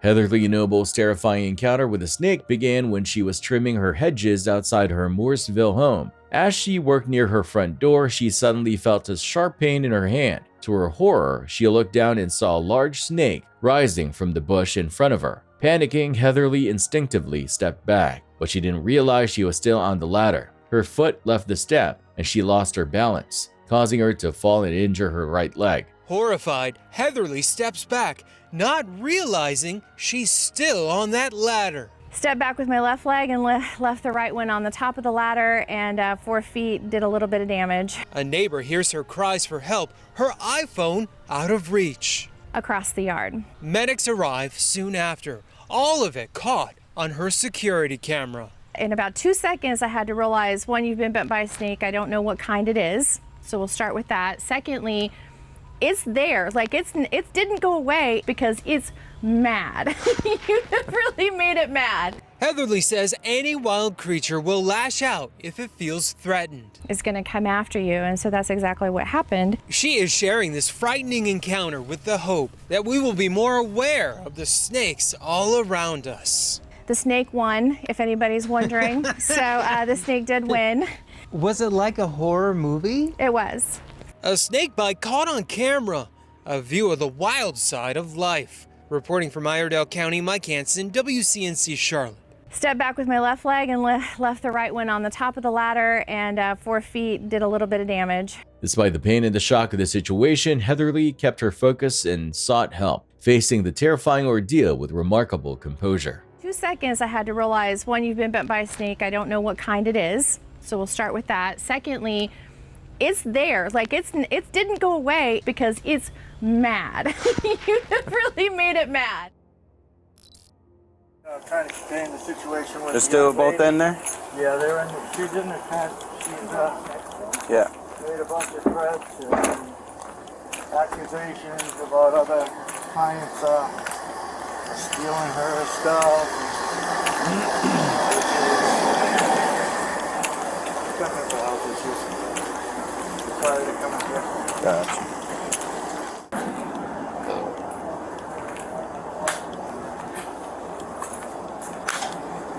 You're involved now? I am here. I am homeless for my health, Okay. and that lady threatened me.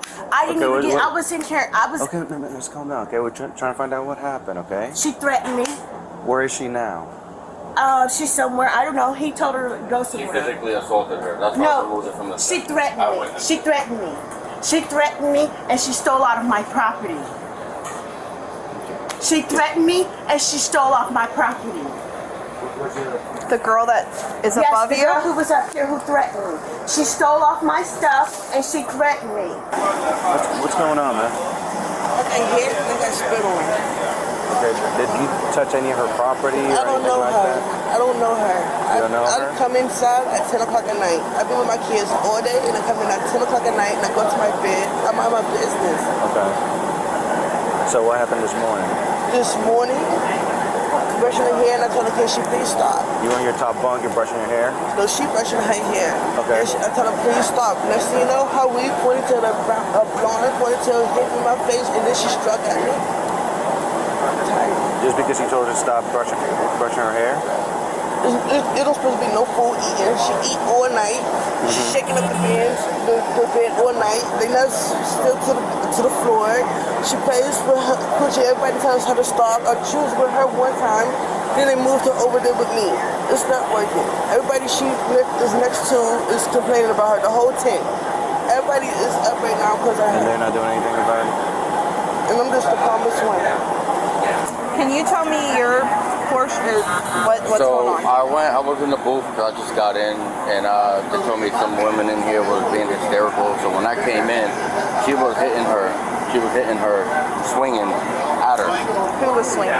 The girl that's swinging getting at put her? out, yeah, was swinging at her. Okay. And that's when I called 911, and the dispatcher heard the whole commotion as I was trying to intervene. So it sounds like this has been an ongoing issue with her. Yes.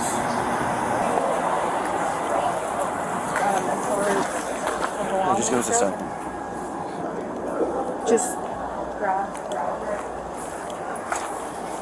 Okay, ma'am. We need you to get up, okay? Huh? Get up for me, please. What are you fixing to do? Come here. We have a lot of witnesses that witness everything, okay? And you struck the other female. I didn't strike her. She struck me first. This is not an argument, She ma'am. struck me first. I didn't strike her. She struck me Please first. calm down, okay? Just turn around, put your hands behind your back, okay? Thank you, ma'am. What are they gonna do with my property? Because I'm in need of my. We gotta take all the stuff, okay? Okay, well I need to file a police report because they took pictures of all my stuff and they stole off my stuff.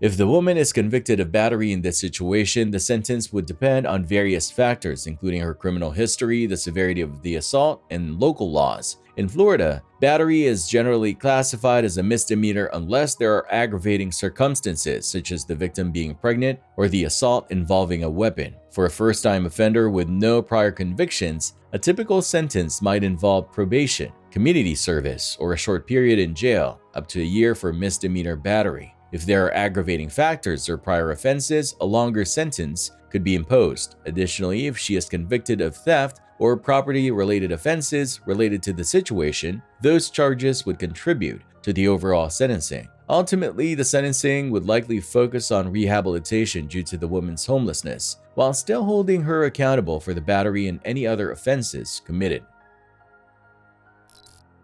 The homeowners quickly realized they were in danger when the suspects returned with firearms drawn. The surveillance footage shows the group of men still wearing their face masks and hoodies, rushing back to the property, weapons in hand. The homeowners, aware of the previous warning signs, immediately retreated inside and called 911. Fortunately, the men were unsuccessful in their attempt to break into the house. They fled the scene before the police arrived. The Los Angeles County Sheriff's Department is actively investigating the incident, and they are asking anyone with information to come forward. This attempted home invasion serves as a reminder of the importance of being cautious when dealing with unexpected visitors, even those who may seem legitimate, like utility workers. I mean, it's very unsettling, just the thought that they would go as far to imitate the gas company, do it, it sounds like during the day.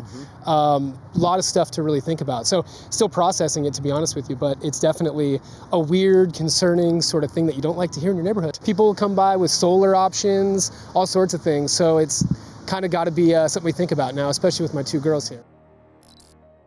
The woman who bravely fought back during the attack shared her harrowing experience with KCBS TV in California. I realized like I'm about to get killed or raped, and so I hit him. She described entering the elevator at a storage facility in June when a man followed her inside. As soon as the doors closed, the man aggressively pushed her against the wall and ripped off her sports bra. He just snapped and attacked me. He went and pushed me against the elevator more and grabbed my sports bra, ripped it all the way off. My breasts were fully exposed. He then latched on to both of my breasts, full hand, latched on, wasn't letting go. Despite the unexpected and terrifying assault, the woman managed to fight back and protect herself. And as soon as I hit him, he just started wailing on me, like windmill style, just like a full-blown, fist fight. Her quick thinking and bravery likely prevented the situation from escalating further. The police have since arrested a 26-year-old man in connection with the attack. Authorities are continuing their investigation, but the woman's courage has been praised as key in ensuring that the suspect was apprehended. There's just so many things of how do you protect yourself in those situations that I just genuinely want women to look into and to know what are the right things to do. And I can't say what I did was right or wrong, but I can say that I'm here. The case highlights the importance of remaining vigilant and fighting back when in a dangerous situation. The footage captured in August 2012 by Vonco Essler purports to document paranormal activity at the Shapiro residence. The family, concerned by strange occurrences, set up cameras in key areas of their home, including the basement. According to the introduction of the video, the family believed the footage captured authentic sounds of a ghost or poltergeist. At first glance, the video appears to be a simple still shot aimed into the family's basement. However, as you listen closely, eerie sounds begin to surface. Around 30 seconds in, an unsettling angry male shout can be heard coming from the darkness, followed by a series of haunting wails and growls.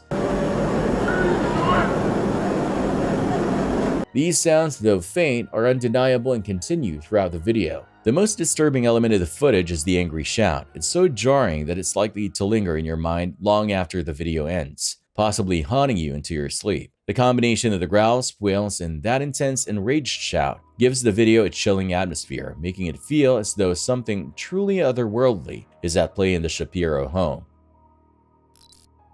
In an unusual turn of events, Infamous YouTuber Steve Will Do It found himself in trouble at Universal Studios in Florida, not for his typical antics online, but for a case of trespassing. Known for his wild videos and drinking challenges, Steve, whose real name is Stephen Rocco Delian, had previously been banned from the park after a drunken incident on his birthday the year before. The ban meant he couldn't return for a year, but as summer approaches, Steve couldn't wait to get back, so he donned a disguise, a fake mustache, hoping to slip under the radar. Despite his attempt at stealth, Steve made the rookie mistake of posting his visit on Instagram for his 3.6 million followers. His post gave him away, and soon Universal Studio staff and officers were on their way to find him. Body camera footage shows the officers confronting him as he tried to act calm, but his fake mustache quickly drew attention. That he was trespassed before, he came back again and was messing around about it. I've got the text. Yep, he came back again, and you guys want him off the property.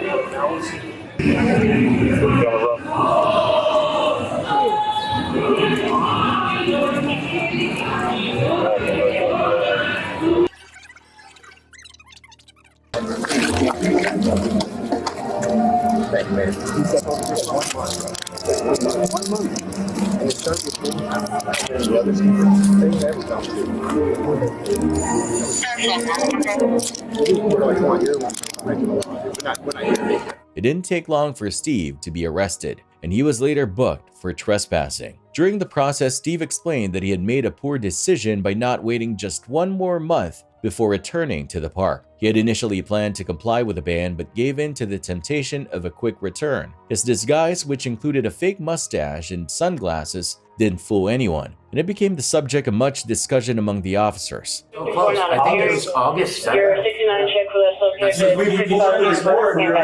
Man, 28 days. I know it sucks. It's just bad timing with the girl. We went. Where's that trespass at? That you guys have? 4 days. No, the other one, the old one. And I was like, in Hollywood, and it's not as good, so we just wanted to. I've heard. I haven't been to the Hollywood one yet. It's cool. I've been to Beijing, but I haven't been.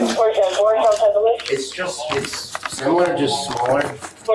So the way we typically do is we give you the 1 year. If you violate that, then it's an indefinite trespass. But I come in peace. This time you do. No, every time I go a lot. Yeah, no, I know. You're a super nice guy. Yeah. Last time you were a little intoxicated, said some things to some of our employees they didn't appreciate. So that's what started the initial. Yeah.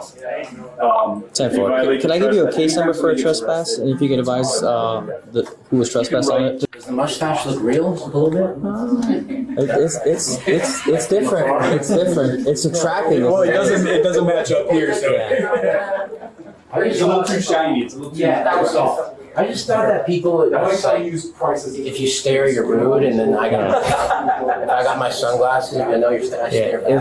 It draws attention to you for sure. Yeah, for sure. I mean, if I would have saw you, I wouldn't have thought nothing of it. But and I thought, because I was with my Colombian girl, I thought maybe it made sense. Now, if she had a mustache and you had a mustache, then I think that drew more attention to you than anything. You could just walk out with your haircut last time. Yeah, with the hat and the glasses, you probably been all right. Yeah, but because it looks fake, it's thick, but it looks fake.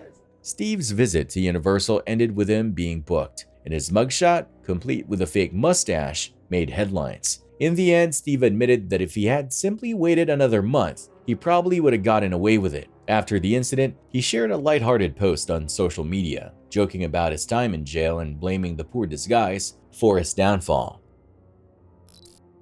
On August 30, 2023, officers were dispatched to L Street Beach in response to a disturbance involving an intoxicated individual who was refusing to comply with lifeguard instructions. Upon arrival, the officers observed the suspect sitting on the sand, shouting at both the officers and the lifeguards. The lifeguard captain informed them that the suspect had made violent threats, including saying he would choke the lifeguards and that they would never see the light of day again. The officers approached the suspect, who continued to yell and refused to provide identification.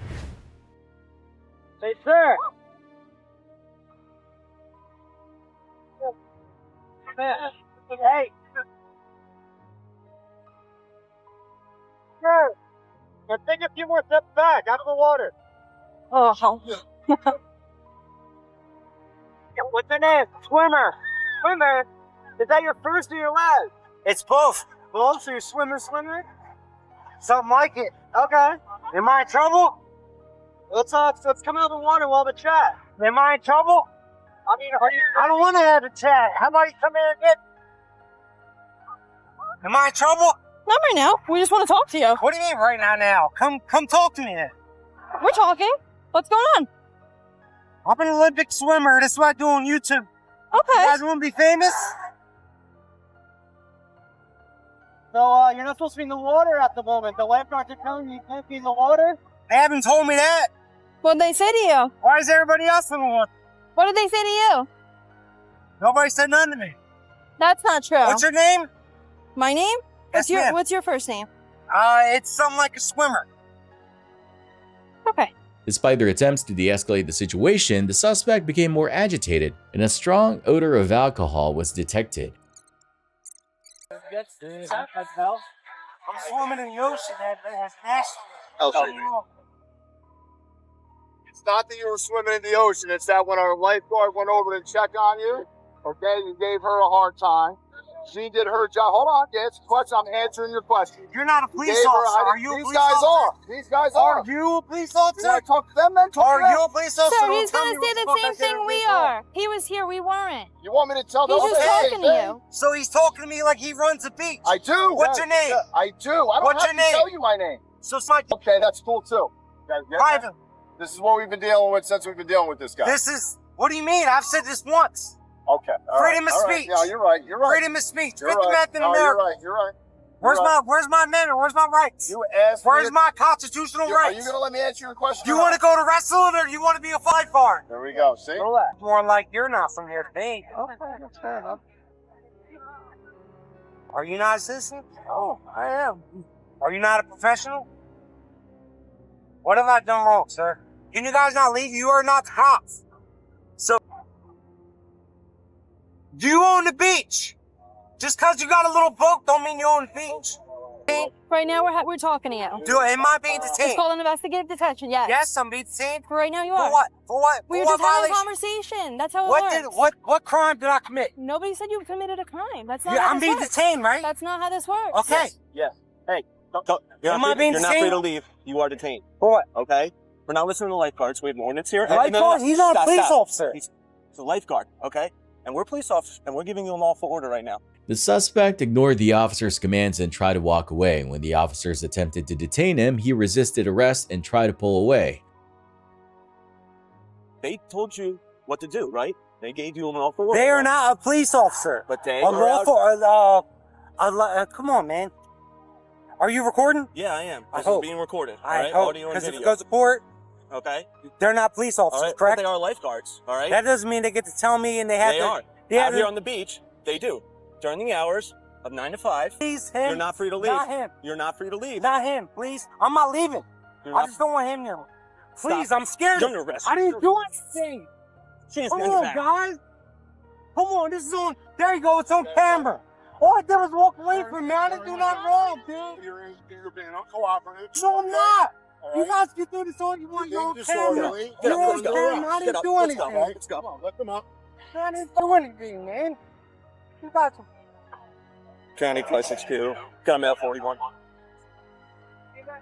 What did I do wrong? Please tell me what I Let's do go. wrong. Stop resisting. We're walking I'm off not the beach. resisting. I would never resist. What I do wrong? Just walking. With the assistance of other officers, they were able to restrain the suspect and apply handcuffs. The suspect continued to resist during transport to the station and throughout the booking process. A use of force report was filed in accordance with department policy. He was ultimately lodged in the Ocean County Jail.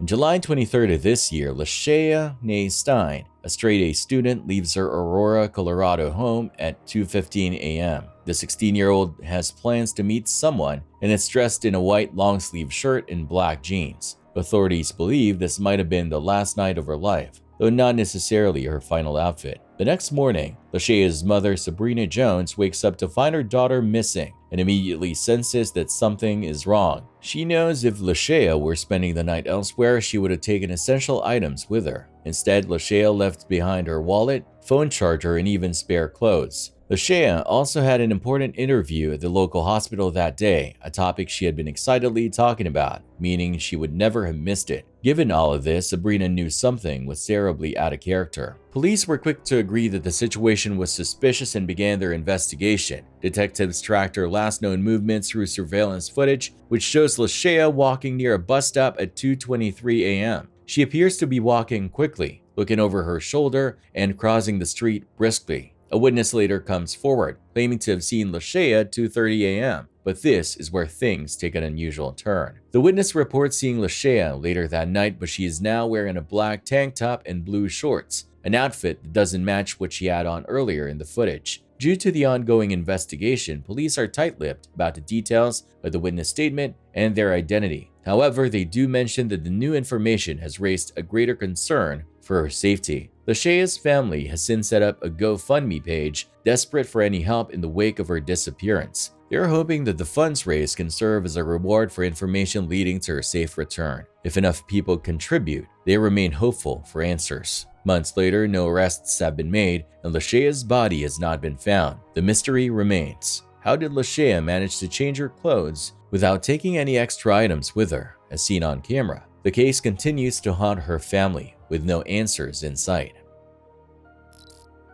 A tourist was stabbed on the Upper West Side, prompting a police investigation as authorities search for the attacker. The incident occurred in the early hours of the morning, sending shockwaves through the normally peaceful neighborhood. The victim, a tourist visiting New York City, was reportedly approached by an unknown assailant who suddenly attacked, leaving the individual with multiple stab wounds. Police are actively investigating the incident and have been reviewing surveillance footage from the area to help identify the attacker. The stabbing has raised concerns among locals and tourists alike, especially in an area generally known for its safety. Residents in the Upper West Side are on edge as police work to bring the attacker to justice and ensure that the neighborhood remains secure.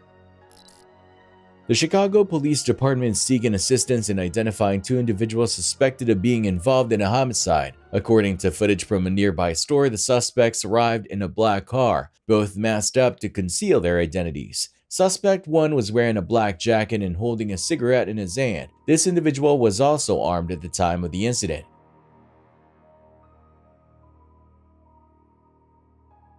Suspect 2 was wearing an army gray jacket and was seen inside the store with Suspect 1. The two suspects were filmed taking videos inside the store before leaving. Shortly afterward, gunshots were heard and both individuals quickly returned to the black car, fleeing the scene in a hurry. The police are asked for the public's help in identifying the suspects or providing any information that could assist in the ongoing investigation. Anyone with tips or relevant information is urged to contact the Chicago Police Department. Disturbing ring camera footage has surfaced revealing a parent's worst nightmare after a woman in Harahan, Louisiana, allegedly assassinated her boyfriend's 6-year-old daughter. The tragic incident involves a little girl, Bella Fontenelle, whose body was placed in a 10-gallon bucket and left on her mother's front lawn. Manner of death is homicide. She has multiple injuries, and I'm not going to get into details regarding the injuries because this is still a fluid investigation. When they opened up that bucket, they found the 60-year-old deceased inside that bucket.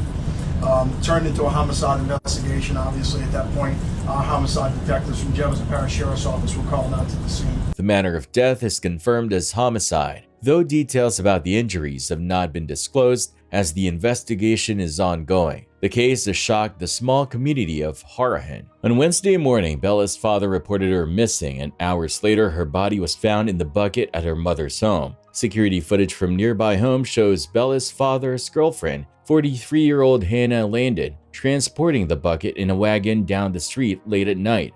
We were able to find numerous video from different households in the neighboring area which showed her pulling a wagon down late last night with the bucket inside the back of that wagon. The footage reveals Landon pulling the wagon openly with no attempt to hide the child's body, even as a vehicle drives past her. Authorities believe the woman assassinated Bella at her father's home and moved her body about a block away to her mother's residence. Him and the mother are certainly extremely upset, which you would imagine on any person that lost a 6-year-old. Landon was later found at a local hospital, though the reason for her visit was not immediately explained. She was taken into custody and booked into the Jefferson Parish Jail. While investigators have not disclosed the motive, they have stated that Bella's biological parents are not believed to be involved in her death. Landon has been charged with first-degree murder and obstruction of justice. She is currently being held without bond. The investigation is still underway, with authorities working to determine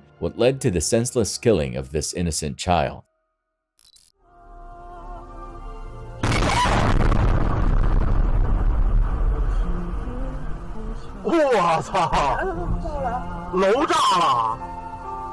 A devastating explosion at a fried chicken restaurant in Sanhe, a county in northern Hebei province, China, has left at least one person dead and 22 others injured. The blast occurred around 8 a.m. on Wednesday, March 13, and is suspected to have been caused by a gas leak. State media, including CCTV, reported that the injured were immediately taken to the hospital for treatment. Firefighters and rescue teams rushed to the scene, with the Langfang Fire Rescue Detachment deploying 36 vehicles and 154 personnel to extinguish the flames and clear the debris. The fire was eventually brought under control and rescue operations were underway. Sanhe is located approximately 80 kilometers, 50 miles from Beijing, and authorities continue to investigate the cause of the explosion.